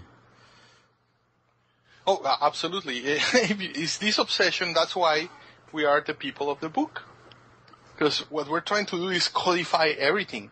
It's more what the idea in Western religion is that God, right? This idea of creation to me is interesting, right? Like that there is a creator, and that he made the world by speaking about it, and so on. It's an obsession with codes, with codifying. But if you think about it, that's not reality. Reality is not talking about the coffee. Reality is drinking the damn coffee. That's reality. Right. And so when I hear about artificial intelligence, I can just laugh about it, right? Because it doesn't matter how good your artificial intelligence system is, you will never be able to create a system that enjoys a cup of coffee. No. That can taste the flavor of the coffee, that can see a sunrise, right, and get emotions out of it. Because what makes us human is not that we can play chess again; it's that we have emotions. Or probably it's because I'm Latin. But that's how I see the world, right? Right. Yeah, that's something that's not. Yeah, you can't package it. You can't put it in a box. You can't quantify it. You can't really put any kind of real definitive labels. You cannot write formulas about it. There is no way to do that. And then you see this Bertrand Russell, this psychopath, his project in the 1910s was he wrote a book with Whitehead called the Principia Mathematica. Mm-hmm. And what he was trying to do with Whitehead was to axiomatize all arithmetic or all math. So what he was trying to do is he was trying to create a system to codify any truth. So what he was trying to do basically was to reduce everything into a formula, and to create an algorithm that could, you gave it a theorem, and then this algorithm, this mechanism could, just by crunching numbers, come back and say, yes, this is truth or false. So what they were trying to do is systematize the deduction of the truth. And this came tumbling down a couple of decades later by Kurt Gödel, who proved that that's impossible to do. But what you can think is the hubris of these guys, the mentality of someone like Bertrand Russell, who what he's trying to do is codify the whole world. That's a God complex, basically. Yeah, very just the hubris there and the arrogance is really, it's really just beyond the pale there about when you go into some of that stuff and what was going on then with that, and it still exists today in a different format with philosophical science and all this stuff where they launch into things like the multiverse and all that, and I see that as kind of okay, we're coming into a period of time now where it has come to that where, okay, you have to invoke limitless numbers of universes where, any kind of probabilistic or thing that can happen within the material realm is possible and probably has happened. And it's like, well, you can't rule anything out at that point. And I think that's missed on a lot of people. It's absurd. Yeah. Or what about the obsession that we have now to digitize everything? So you see people going to the Niagara Falls, and the first thing that they do is they take their damn camera out, and they start taking, instead of leaving the moment, they start taking pictures so they can go home later on and put it on a stupid TV and watch when they were there and have reminiscences of the time that they went to the Niagara Falls, but they don't even remember when they were there because they were busy taking photos. And not only that, but the whole system of the NSA recording every single thing that you do, every action that you make, right? In order to create and basically what you're doing is you're trying to codify nature and trying to codify every single action in life and create this virtual world of ones and zeros. But the whole project is just like the Principia Mathematica. It's absurd. It's like yeah, it is. And then you can only do so much with trying to capture and put into digital form any given thing. But I think that is something that is seems like a goal or a part of the plan to get so much information into these systems that they can become I think they say that they can become sentient, but I don't believe that. I don't believe that that's even remotely possible. Well, no, if you think about it, the whole thing is a misconception because you have a fly, right? You see the size of the brain of a fly, and you compare that with the computational power of the internet, right? And the whole world capturing every single action of what happens in the world. Now, the whole network is not sentient, but the fly is. So, and by the way, what you do, right, in order to be sentient, well, what you have to do is you have to reduce. You don't have to capture everything. You have to ignore. What we do with consciousness, right, when you concentrate on something, is you're ignoring everything else. So what these guys are doing is this gluttony system, right, where they try to capture everything, but is at the end, what they're trying to do is make up for the lack of awareness by capturing information, but information without consciousness making sense of the information is only noise. That's what it is. Mm-hmm. Yeah, it's not going to bring. The good thing about this project is that it's futile. So I'm not concerned about it because it's freaking futile. Now the problem is we have to pay for it. Oh yeah, right. Yeah, we're definitely, and. I wanted to go into something here I sent you the link to that YouTube channel about all the symbolism that's in Hollywood films. Because I wanted to get your take on this. So that channel, if anybody wants to look it up, is 111 Truth 111 on YouTube. Like if you put in 111 Truth 111, put it into Google, it should bring it up.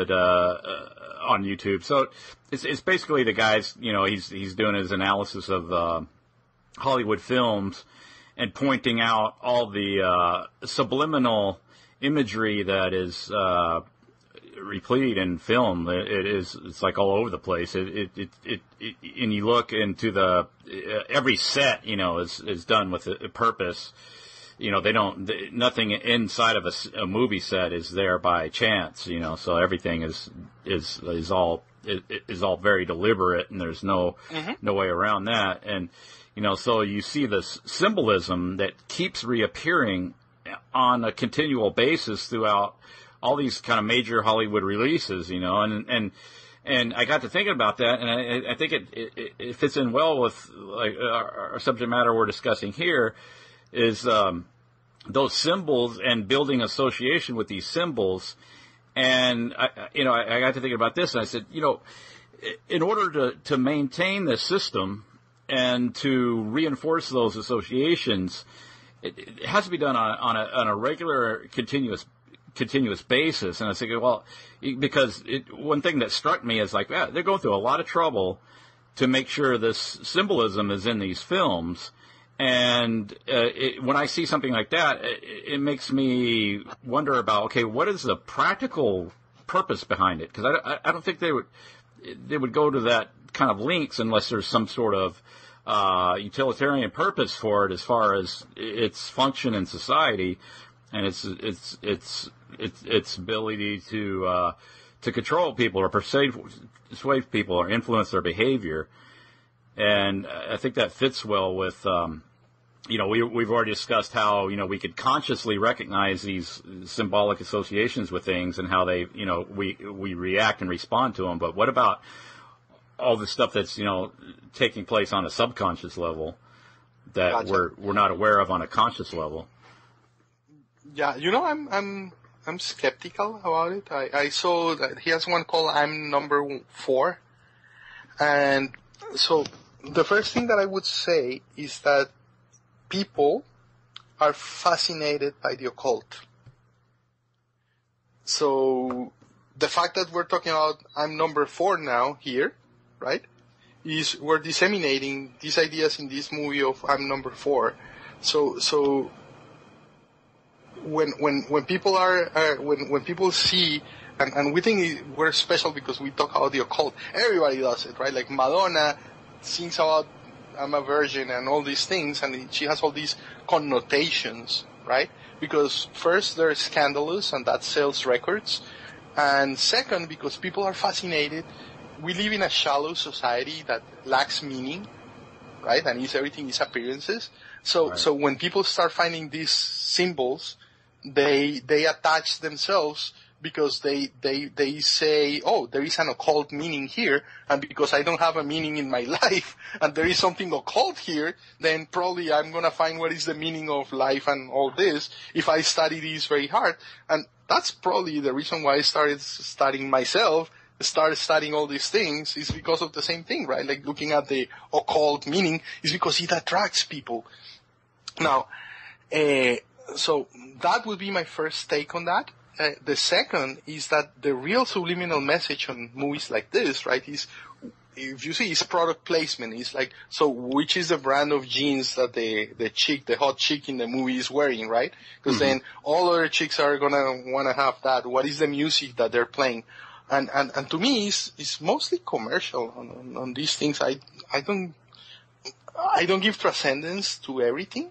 And some things definitely have it, right? And subliminal messages happen all over the place all the time.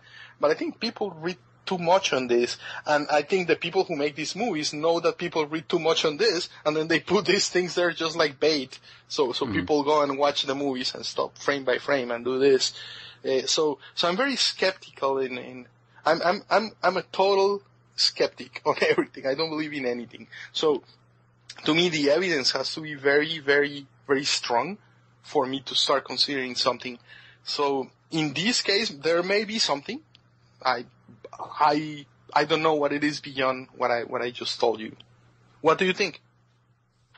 Well, like a lot of the stuff that gets presented and out there, pointing this stuff out, like, well, okay, here's the sun symbolism, and it's it's the character is stepping out of a plane, and the sun is in the backdrop behind them, and you can say, well, that's something significant, and it's referring to sun symbolism. And then, but, you can look at it just sort of, So freaking sun, man. And say, oh, no, maybe it's just the sun in the background.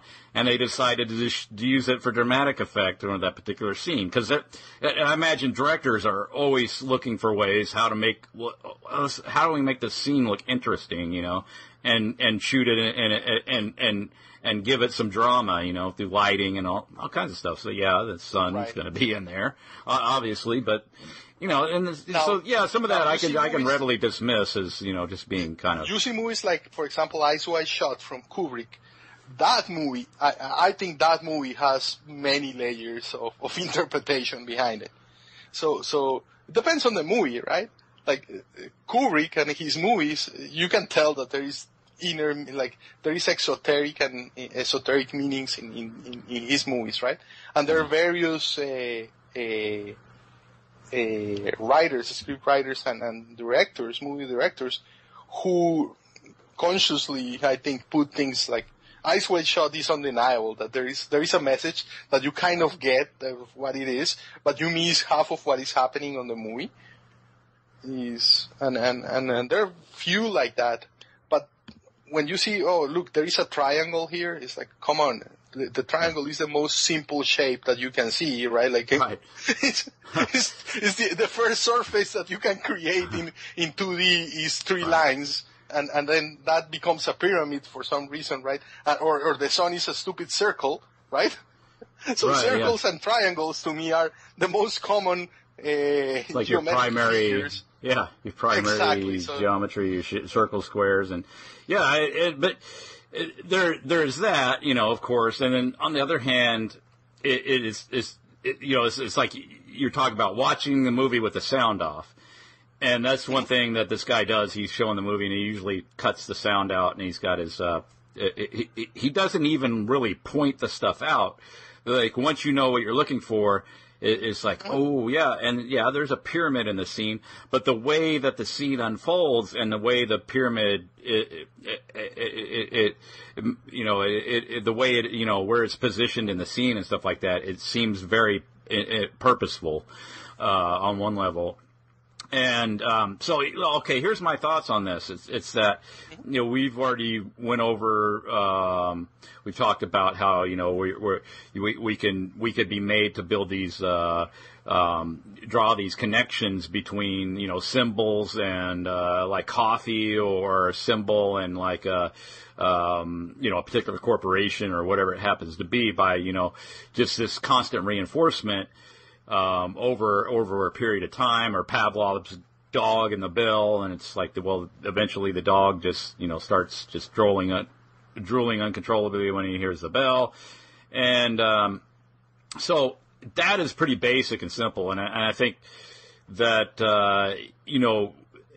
and we already understand it to be, a powerful, tool of, manipulation.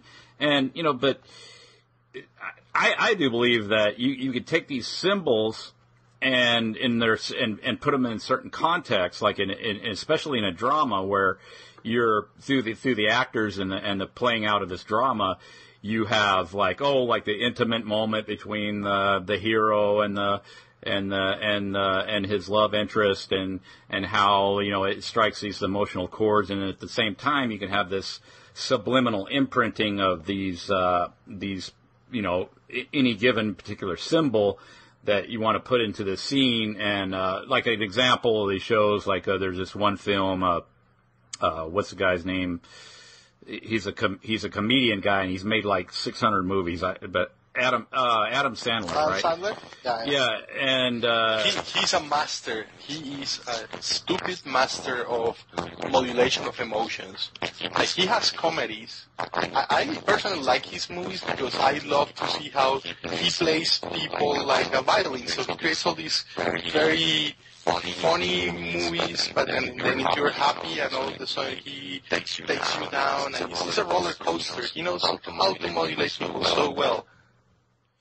He's really good at it. Or I guess he wouldn't be in all those films. You know, he's got something going for him there. And even though I think he gets a lot of criticism. Yeah, Adam Sandler and then all his movies, and that came a lot on. Was featured on this channel. I was talking about where he's pointing out the symbolism. So it's Adam Sandler and it's Drew Barrymore in the scene, and then they're having waffles and breakfast at this coffee house, and they got they bring the waffles out, and then she's doing something with the waffles, and she builds a pyramid out of the waffles, and it's got the sun coming through the window, and the sun's rising over the pyramid and stuff, and then it's like, what the hell is going on there? You know, like, that's obviously very deliberate, and it just for all the world looked like it was just very, intent on getting the symbolism across. Right. And then you think about it, at the same time, they got this romantic scene going on, and so it's like on a simple level, it's like, that's a way to build positive associations between this particular symbol and the emotions that are being invoked there in that scene. You know, I agree with you, but the problem with the nice thing about symbols, right, and their danger as well, is that when you put a word on something or a number, the meaning of the symbol is not closed, but is pretty damn small, right? It's very narrow. So there is no equivocation when you have a symbol that is very confining. And what you try to do with math and science, right, is to create the most confining language possible, or description possible, so there is no equivocation. Now, I think Westerners, because we're conditioned to this, right, to the idea that we want to be as precise as possible with language, have very big problems looking at allegorical figures. And the nice thing about symbols, say, when you look at alchemical symbols or triangles or these things, is that the interpretation of these symbols is open-ended. So they're living creatures where you can encompass much more meaning because they can be interpreted and read in very different ways, which gives you space for a very rich interpretation, but at the same time, you're never certain of what is the interpretation of that. In this case, I think in this movie that you're talking about, this movie happens in Hawaii, right? I think in the Big Island, and which is full of volcanoes. So I could say that the pyramid that you saw is because this is a Hawaiian setting, is a volcano. So what they created is this romantic waffle volcano kind of thing, right? And you see what I mean? Right. Who knows? Who knows? Right. Exactly. So that's my problem with symbols, right? Is that they give space for equivocation and then different interpretations, which is a problem, but at the same time is their power because they're open-ended. So I'm very cautious to come to these conclusions because I can't, and because I'm a devoted skeptic. Mm-hmm. I need too much evidence to say, yes, there is something here, which you can do with eyes wide shut, right? Because the whole context of the movie is leading you to one place. So at that point, you have to start admitting, yes, there is something beyond what you can see here. Right, right. Mm-hmm. Yeah, what is it? Yeah, it is, talk about product placement and then how, that's something like most people are familiar with, and then there's open critique about that because it's sort of this obviously sort of manipulative tactic that's being used to try to get you to consume a particular product. But like me and John have talked this before multiple times. This is something that comes up commonly. It's like this, the concept of, or what exactly is this thing called public relations and how it relates to different things. Well, it's very closely associated with marketing and those sort of disciplines and stuff. How do you persuade people to choose your product over all the different products that are out there? And I believe there's really no such thing as real competition. And I think that there's conditions that are set up to lead people to believe that there's competition in order to put in play these marketing firms and public relations houses and stuff like that, so that they could put them in competition and develop more and more persuasive techniques based on these certain things that are known about psychology, and that's why we have or part of the reason why we have this consumerist culture. And you could take those same disciplines and the same methodology, and you could apply them to any kind of concept or anything that you want to sell to people or you want people to buy into. And I think and I would say like an event like 9/11 was a big infomercial in a sense. And I think the whole thing was Hollywood style. I don't think that anyone actually died. I can't say for certainty, but I do believe that it was fake stage deaths, fake funerals, fake everything. The whole thing was a Hollywood style production. There's a lot of circumstantial evidence that kind of, backs that up. But anyway, it's like, what exactly what it was? It was like a big infomercial in one sense, in the very much the same way that, a new car or something like that would be sold to the public, introducing this, okay, here's a new concept and here's how it works and here's why everybody wants it. Well, this is the 9/11 was the big infomercial for why everybody, okay, now we need to buy into this whole new product of this more intrusive and more involved government, Right. Government, the next phase of this thing called, government or society or whatever you want to call it. So we're being, at the Coptic New Year, September 11th of 2001, which is the exact beginning of the century according to the, Egyptian Coptic calendar and all that, which I think maybe that's what they're going by instead of the regular the other calendar. So that's like, okay, so that's the first event out of the gate is this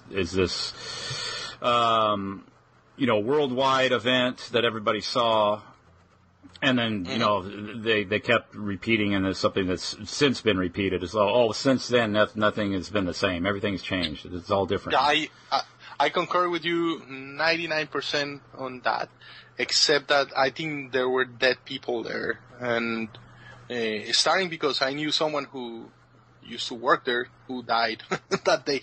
But you see, the same people who perpetuated this event are the ones who lead countries into wars and have no issue on killing people by the millions. So I think, if anything, I think it's a sacrifice, right? It's a ritualistic sacrifice where a couple of bodies here and there to your Lord even help. So I wouldn't be surprised if they kill people because they create weapons and they do all these things. I don't think there is an issue on killing people. No, I don't. Other than the sort of complications that would enter into the whole thing, since there would have to be a lot of questions being raised, and then you'd have like all these victims' family members that are asking all these questions about what happened and potentially creating problems. I mean, it seemed like it'd be. But see, I mean, on the one hand, it's like, well, I mean, absolute proof of that? No, I don't have any. It's just circumstantial evidence kind of points in that direction and different things. Even with that, I mean, I can't say definitively, I don't think it, like, not one single person died. I don't know for a fact, but it seems like the way that it, when you add a lot of the pieces of the puzzle together, it kind of leads me to that conclusion that it was more of more of a Hollywood style production than anything else. Oh, I agree with you. It was cinematic too. Yeah. Right. Yeah. And I don't take the position too that they wouldn't hesitate to kill somebody to get some kind of agenda going. I don't. But I think it's in some ways it's just not practical. But anyway, yeah. My position is the same as with the movies. Is I know two things or three things. First, I wasn't there, so I have no idea. I was in London at the time. So, no idea because I wasn't. The only way to know with certainty what happened is to be there when it happened, and I wasn't. So I have no idea. Two, the original explanation is so bogus that with certainty I know is not true because it has too many holes. Right. So, those are my two things. I have no idea what happened, right? But what they claim that happened is not what happened. Yeah, but... the point I was trying to make by bringing that up is that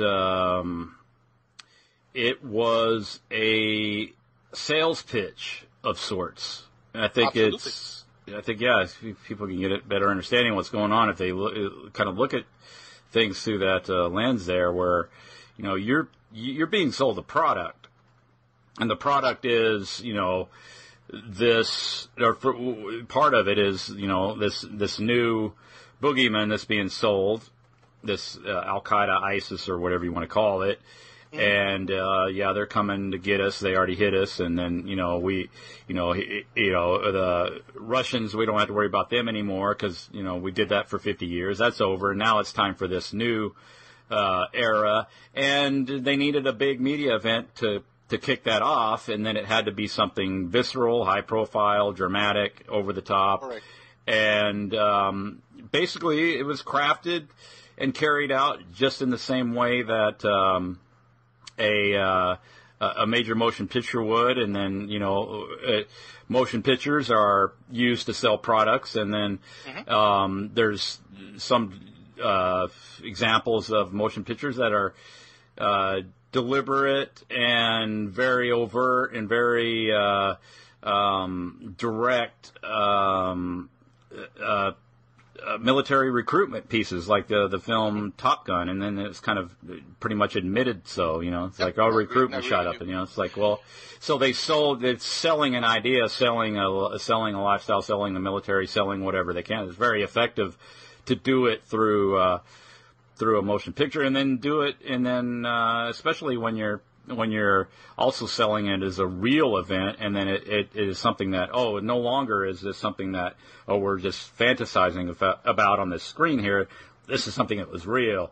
People really died. People really are affected. Property was really destroyed. Thousands and thousands of lives were directly affected, and it is this, this sort of pivotal event now in history, and then that's what we're told about it. I think my hypothesis, and it's only a hypothesis, but I think is what makes more sense to me on what happened, is that basically the monetary system that we have is a pyramid schema that can run for 100 years or so, and that's it. So we have a Ponzi scheme, right? This fractional reserve banking system, like this idea that you have perpetual growth of 3% per year. Mm-hmm. You can run that system for 100 years, 110 years, that's it. Because at the end, what you're doing is exponential, is compound interest growth. And what you're doing is you're creating a system that at the end runs to infinity and has to collapse. And it's very quantifiable, right? Like 3% compound interest per year, in 100 years it goes asymptotical. Mm. So whoever created this Ponzi scheme, right, knows exactly what is the duration of the system. So at some point, what happens is that what we are at the verge of, I think, is a monetary collapse, where the monetary system that we have, the blood of the system has leukemia and is dying, basically. And in order to maintain this monetary system, we have to expand it and expand it and expand it and expand it. And at some point, what happens with any hyperinflation is that the thing collapses. So, as a state, if I'm the state, what I see that what this creates, right? The threat is not the Chinese, the threat is not the Russians, the threat is not the Muslims. The threat are Americans who are going to stop receiving Social Security and Medicaid checks, and people who, because we have created this interconnected society where we depend on the supply from China of goods and services, and food is not produced by anyone anymore, and anything. What you're going to have is starvation on the streets, right, and famine, and people are going to. So what I think that marks the end of the monetary system is the collapse of the union here in America. And it sounds crazy, but I think that's what I think it is. So if you have this very mighty military power, right, and you have the control of society, the only thing that you want to do is preserve the state. And in order to do that, then the last thing you can try to do, right, is militarize society. And being able to militarize the police and pass all these Patriot Act and all these draconian laws. So when the collapse comes and when you start having riots on the streets, you can try to control them through force. So to me, that event is the catalyzer to be able to militarize the society, to put X-ray detectors on airports, to start telling people, you see, we're doing this to defend you, but to start creating walls with in the borders, things like that. But to me, it's more that's what I think happened. But again, it's just a hypothesis. I have no idea because I wasn't there and I'm not part of the complot, so I have no idea. Yeah, I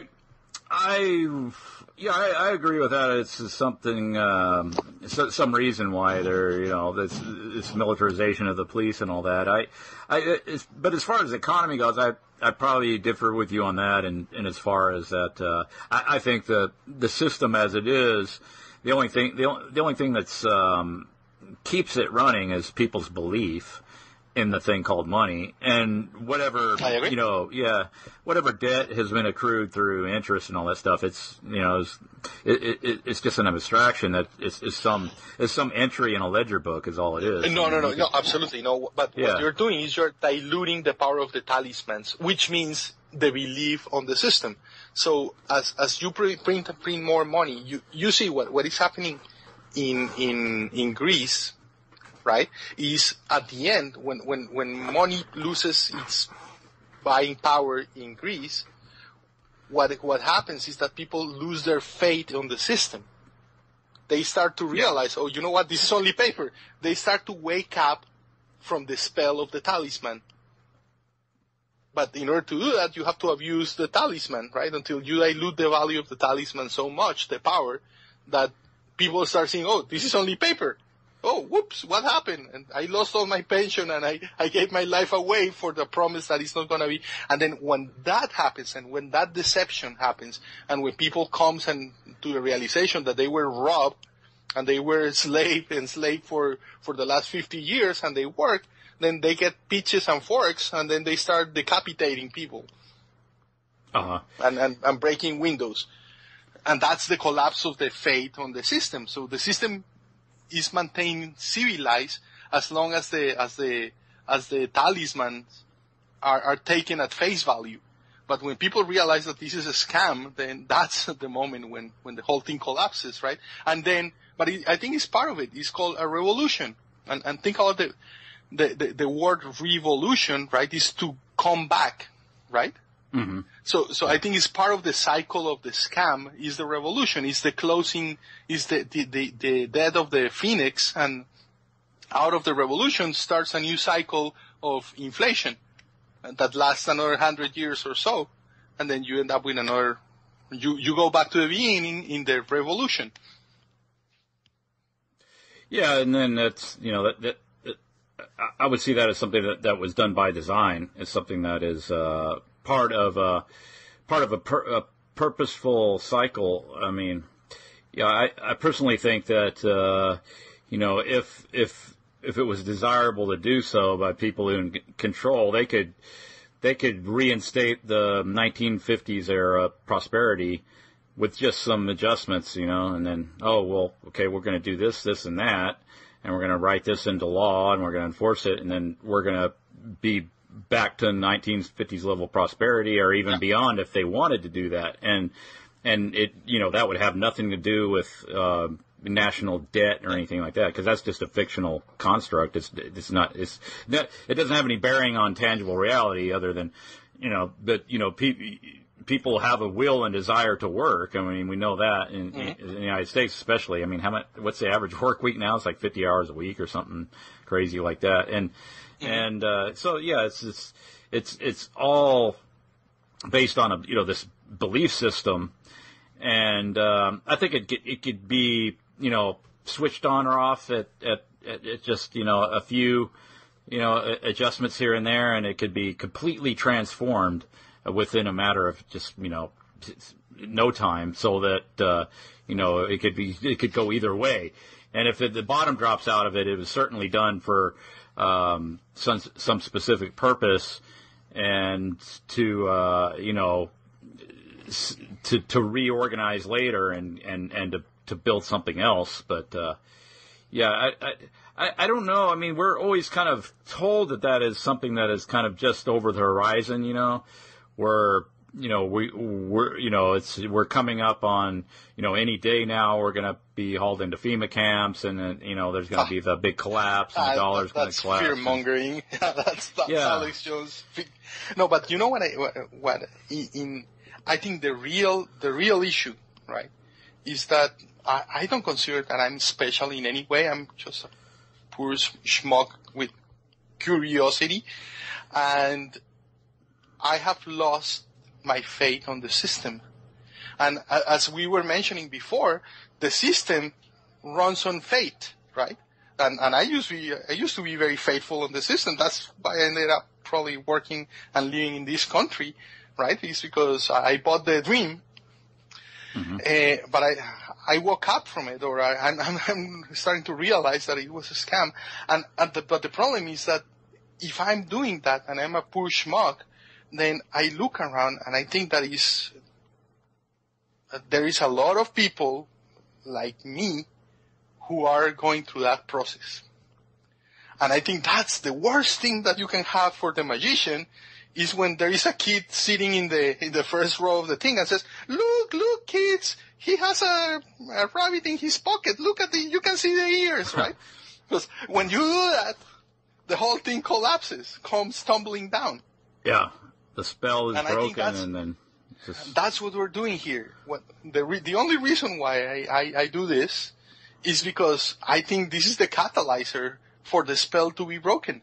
When people, and I don't think what I say is any unreasonable, right? Like, I think everything that I say is not cuckoo, is not out there, is kind of obvious once you start to realize how the thing works. It's so simple. Because that's the beauty of truth, is that truth is self-evident and is obvious. So you don't need too much propaganda, right? The guy has to dress in a tuxedo and move his hands and all this. All you need is a kid that points at the hole in the pocket, right, and says the emperor has no clothes, for the system to collapse. And I think that's what we're seeing, is that. Yeah, it does it. I wonder too. I mean, because that's something that I think we've kind of always been kind of conditioned to expect. Like, in order for there to be any kind of really drastic change, there has to be this tremendous upheaval and calamity and anarchy, or what have you. Anarchy in the sense of what people normally associate with it, which is, just gangs, gang rule, and, Mad Max reality and all that. Right. And I just wonder, is that even, and I don't see that as a necessity whatsoever to completely transform, the society at all. But I think maybe, on one hand, it seems like that may be just sort of an inevitable part of the process. But on the other hand, I say, well, why? I don't see it as a necessity. It's not in any way, shape, or form a necessity. It's there's already infrastructure in place, and there's always so much that already exists that can be built on and turned around and used to the average person's benefit instead of what it's being used now to keep everybody sort of on this constant treadmill of trying to keep up with these arbitrary demands that are artificially placed on us through within the system. And but it takes some waking up to some very basic facts. Is that you don't live in a world. I think this is a very important thing for everybody to understand. You don't live in a world of scarcity. This earth is not typified by scarcity. Totally. At Absolutely. all. No, it's just absolutely not. I mean, so maybe somebody could point to, we're overfishing the oceans and we're depleting the forest and we're doing all this and that, and we're raping the environment and all that. It's like, yeah, there's a lot of truth to that observation. Mm-hmm. But then on the other hand, it's like, well, what are some things that would be done different where that wouldn't be the case? And I it's agree like, with you. Yeah, We're creating artificial scarcity. And by the way, the destruction of the environment is a monetary phenomenon, right? Like this idea that you have to grow to infinity to maintain the system running is what is killing the planet, right? And the overfishing and the overpopulation and the overconsumption and all this is what maintains the system growing at 3% per year, right? So, but it's because the cause of that is monetary. It's because of fiat money that we have all those problems. As soon as you remove that, well, people realize, you know what, I don't have to grow every month in order to be healthy. That makes no sense. Yeah, it's evident in the amount of waste that gets generated in our system. It's incredible. I go occasionally and go dumpster dive, get stuff out of the dumpster and stuff to use it, and it's pretty amazing what you'll find in there. But one thing I became aware of when I was doing that is it's grocery stores. They throw away like upwards of 50% of the food that enters into the store goes out the back door into the dumpster. And yeah, so it's an incredible situation where, you got people working 40, 50, 60 hours a week, and then we live in a system that generates all this prosperity and this food, and we take it out the back door and throw it in the dumpster. And we keep on working these long shifts and these long hours, and it's like I've asked people about this too. I think it's fun to do this sometimes. Like you get in these conversations with people, like maybe strangers on a train or something like that, and then I'll bring up something like, well, yeah, they throw half the food away, and it's like why do we all work 40-hour, 50-hour work weeks and we're throwing half the food in the trash? Does that? Right. And I think that just creates this immediate kind of this cognitive dissonant effect where you just get this, deer in the headlights look here or whatever, and then, it's that, we're not aware. Generally speaking, people have no awareness of what's going on around them. Even all they have to do is get out and walk down the alley and look behind the grocery store in the dumpster, like, what's all this food? What's going on here? And ask themselves those questions. Does this make any sense? And they did that during the Great Depression. They would overproduce, and they would make these big giant mountains they call them potato mountains or turnip mountains, and they would pile up all this produce and dump kerosene on it to make it unedible and destroy it, and then dump a lot of stuff out in the ocean to maintain that scarcity. And that's something that's an admitted part of history. And it's like, well, if somebody just ask themselves why, and then you'll see, I'm in a system of control. That's what it's all about. It's the opposite of what everything I've been told. But that's not something that's hidden. Like none of that stuff is hidden. I guess the waste is generated stuff. It's not hidden. No, you know what it is. What it is, like, I think it's part of the sacredness. What we were talking about, the flag, is that it is so painful. The day you realize indeed. Dude, I've been deceived for the last 40 years of my life, right? It's very painful. I think it comes with pain when you realize that you were groomed to love and this parasitic system so you have this love relationship with the parasite. The day you realize that it's a parasite, it's incredibly painful, and most people would rather die before they accept that, right? Because all their reality tumbles down. Yeah, I think that's a big part of the problem. Is just this reluctance to deal with truth that is easily provable stuff. I mean, we can get in the realms of conspiracy and kind of speculation about, maybe 9/11 or something like that, and then go on and on about it. It's like, but I like to do that, but I also like to point out stuff that's like right in front of our faces that we just take for granted. Okay, that's the way it is, but it's like, we ever ask why it's the way it is, and you ever get a good answer? Like, I never thought about what you just said about the supermarkets. It's brilliant because it's so obvious. And that's true. That's the beauty. It's so self-evident that there is no argument against it. Yeah, I mean, we have the conditions that existed in the 1930s Great Depression. We have bread lines, only it's in the form of food stamps. And, people go get their government handout through the food stamp program. And, at the same time this is going on, you got all these unemployed, and then you got all the people that are employed by government, which, for the most part, they don't do anything. They don't generate anything, and they don't create anything. They don't build anything, generally speaking. Well, no, they generate friction. That's what they generate. Right. So the people that are actually productive in the society is like it's not even the majority at all. Mm-hmm.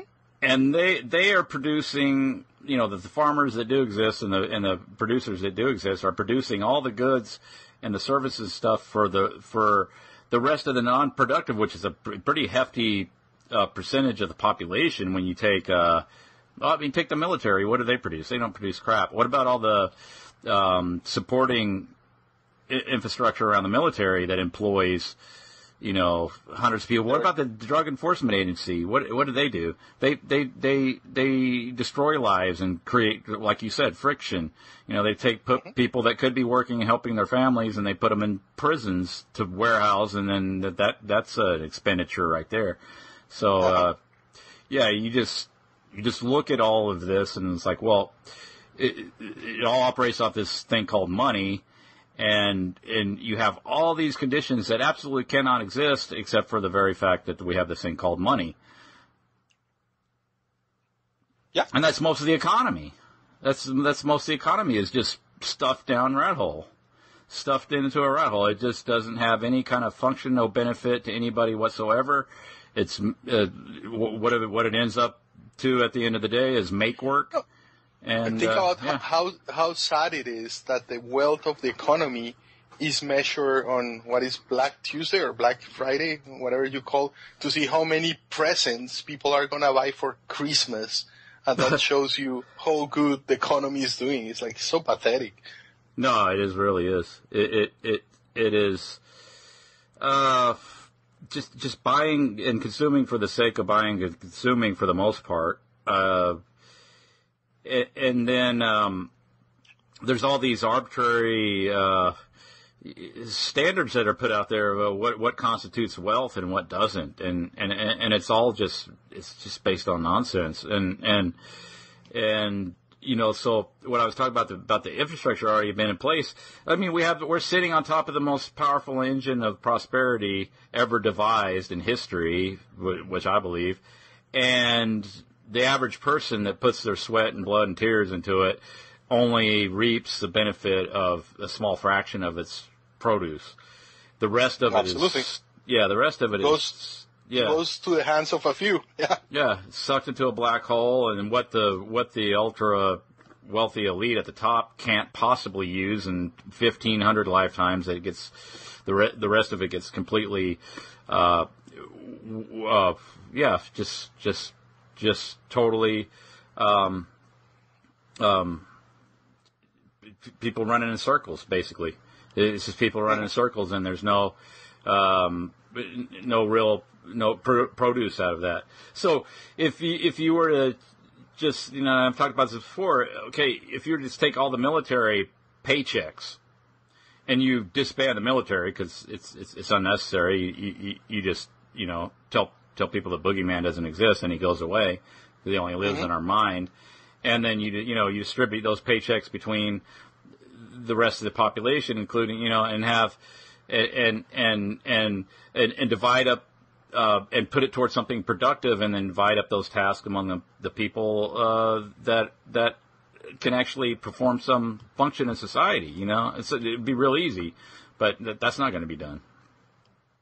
Right. As long as you have all these people brainwashed, right, and believing that the only way to live is with the protection of the state, right, and what I think that the worst part of this system is that it creates generations and generations of handicapped people who were trained and constrained broken since inception, right?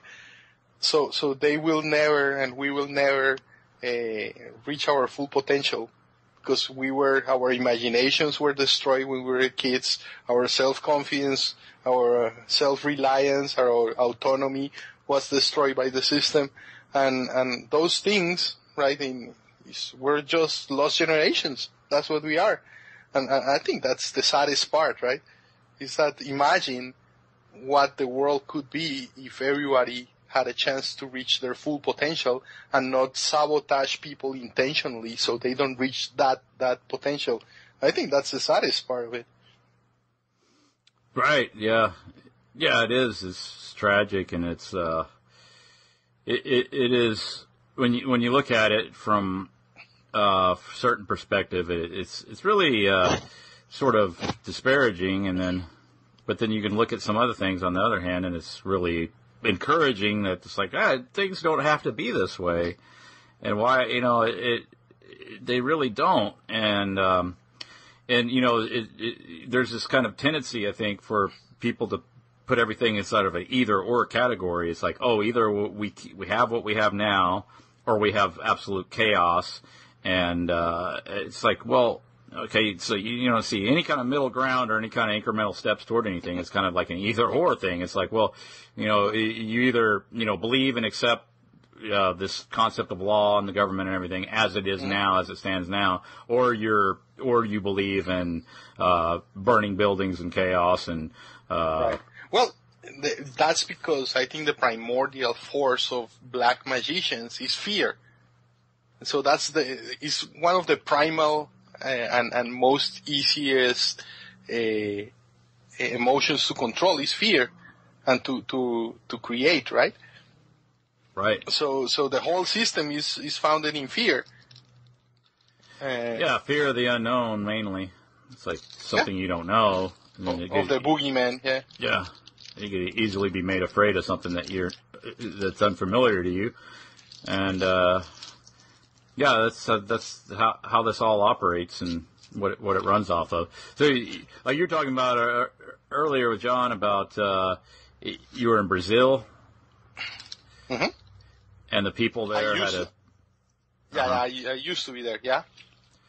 Like the people there had a completely different disposition in general than. Well, I realized, the funniest thing, and it was very tangible. I lived here for 18 years before I moved to Brazil, and I was there for 2 years, and I came back, and the first thing that I got, the first time that I went to Brazil, and the first time that I at the airport, what I realized is like, oh my God, what defines America is fear.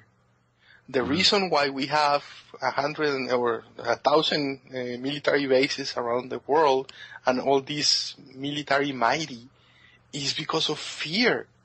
People are fearful. People are scared of everything. Kids have to wear a helmet to ride a tricycle. You cannot send kids to buy milk across the street because of the pedophiles that apparently are everyone else in society, right? Right. I remember when I was a kid, I used to ride a bike on the street and nobody cared. Today, kids cannot be alone on the street. You have to wear a seatbelt everywhere. People are afraid to leave. And it's this fear that is injected to you every day on TV, and it's like the mass killings and the pedophiles and the rapists and the Russians and and the Muslims and everybody else, right? And so the defining force in America is fear. And when you go to other places like Brazil, right, like they have other defining forces, but fear is not as potent as it is here. It's like people are horrified here. And that defines what people do and how people live, right? And that was like that was one of the most gratifying, refreshing things that I had when I went there, was that it's like when you have the AC and you have this background noise all the time and you get used to it, but the release that you have when you shut it out and you realize, like that sensation of, oh my God, how can I live with that background noise all the time? It was just like that, the sensation that I had that time. And it was very palpable. I still remember, like, oh my God, this fear. Fear is everywhere. They're trying to scare us all the time. Yeah, I see that. It is just really pervasive now in this culture, and it seems to be kind of increasing, and it's all through fiction. It's all through fiction. It's all through fairy tales and stories, scary stories. And interestingly enough, people like scary movies and stuff, which is I don't really understand that, but I know it's a fact. People on one level want to be scared because I think we're addicted to it in a strange way. But see, I think on the one hand, it's artificially induced to, the consumer market for some of those films, those horrible slasher films and stuff like that, or those horror movies, stuff like that. I think that's the demand for that is reflective of a sick society, really. But then, I think to some degree there is something inherent within the people that kind of makes them want to look at those, the darker side, or those, to be afraid, or to be.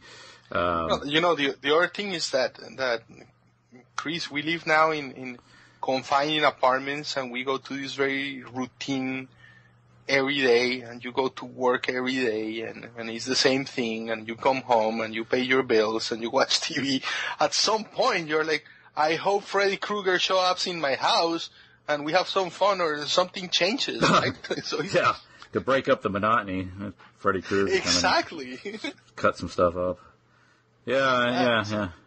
It's, that makes sense. It's kind of this reaction to the just monotony and the dullness of everyday life, where it's just kind of, that's all there is work, and then coming home and getting ready for work, and then you get up and go to work the next day. That's what I did for years and years. So the only escape is the thrill. The thrill, and watch somebody get their head cut off on TV or something, and then eat popcorn. Mr. Chris, you know what time is it here? It's 8:21. We've been talking for 4 hours, man. Oh, we've been going for 4 hours? Wow. Holy crap. Yeah, it's crazy. Oh, wow. Yeah, I had no idea. Yeah. Well, cool, man. Yeah, I just did that with Jay. You ever talk to Jay Dyer? No, I never did. Yeah, maybe you guys should get in contact, because, I think y'all would have a really good conversation between you two, from what I gather. Awesome. This has been really good. I enjoyed it, and you guys are really nice. I had a blast. That's good. You know, we try to keep a totally relaxed atmosphere, and, you know, we're not running up to commercial breaks every 10 minutes, and we're not, it's just it's all for just the joy of talking about this stuff, talking about real stuff, you know. Mm-hmm. It was a real pleasure, man. Oh yeah, same here. I concur with that, and yeah, I appreciate it. And you got anything you want to put out there to, you know, you got a YouTube channel, like anything else like you want to? Yeah, basically, if people look for Jose Barrera and they put magic or alchemy, then they're gonna find me there. All right, great. Yeah, Okay. do you have any more interviews coming up? Not really. No more Jan Irving appearances, or? Not lately. He's been talking lately about a lot of things that I don't know if I would go to that extreme in my analysis. But it's interesting. I like the guy. We're good friends. Yeah, he's a really interesting guy. He's got some really interesting information. And I recommend people checking out that interview. Just look up Jan Irving, Jose Barrera, and then should pull that up. Yeah, we had two interviews, one on alchemy and one of black magic, which is pretty much what the second one is what we discussed today. We didn't talk about incorporations and the creation of demons, but we can do that in another time. Yeah, let's do that. We'll be in touch on the email and stuff, and then we could maybe set up another call soon. That'd be good. Anytime, Chris. I really like it. Okay, thank you very much. Okay, man. Okay. You have a good one. You too, man. Take care. Thanks. Okay, take care. Bye.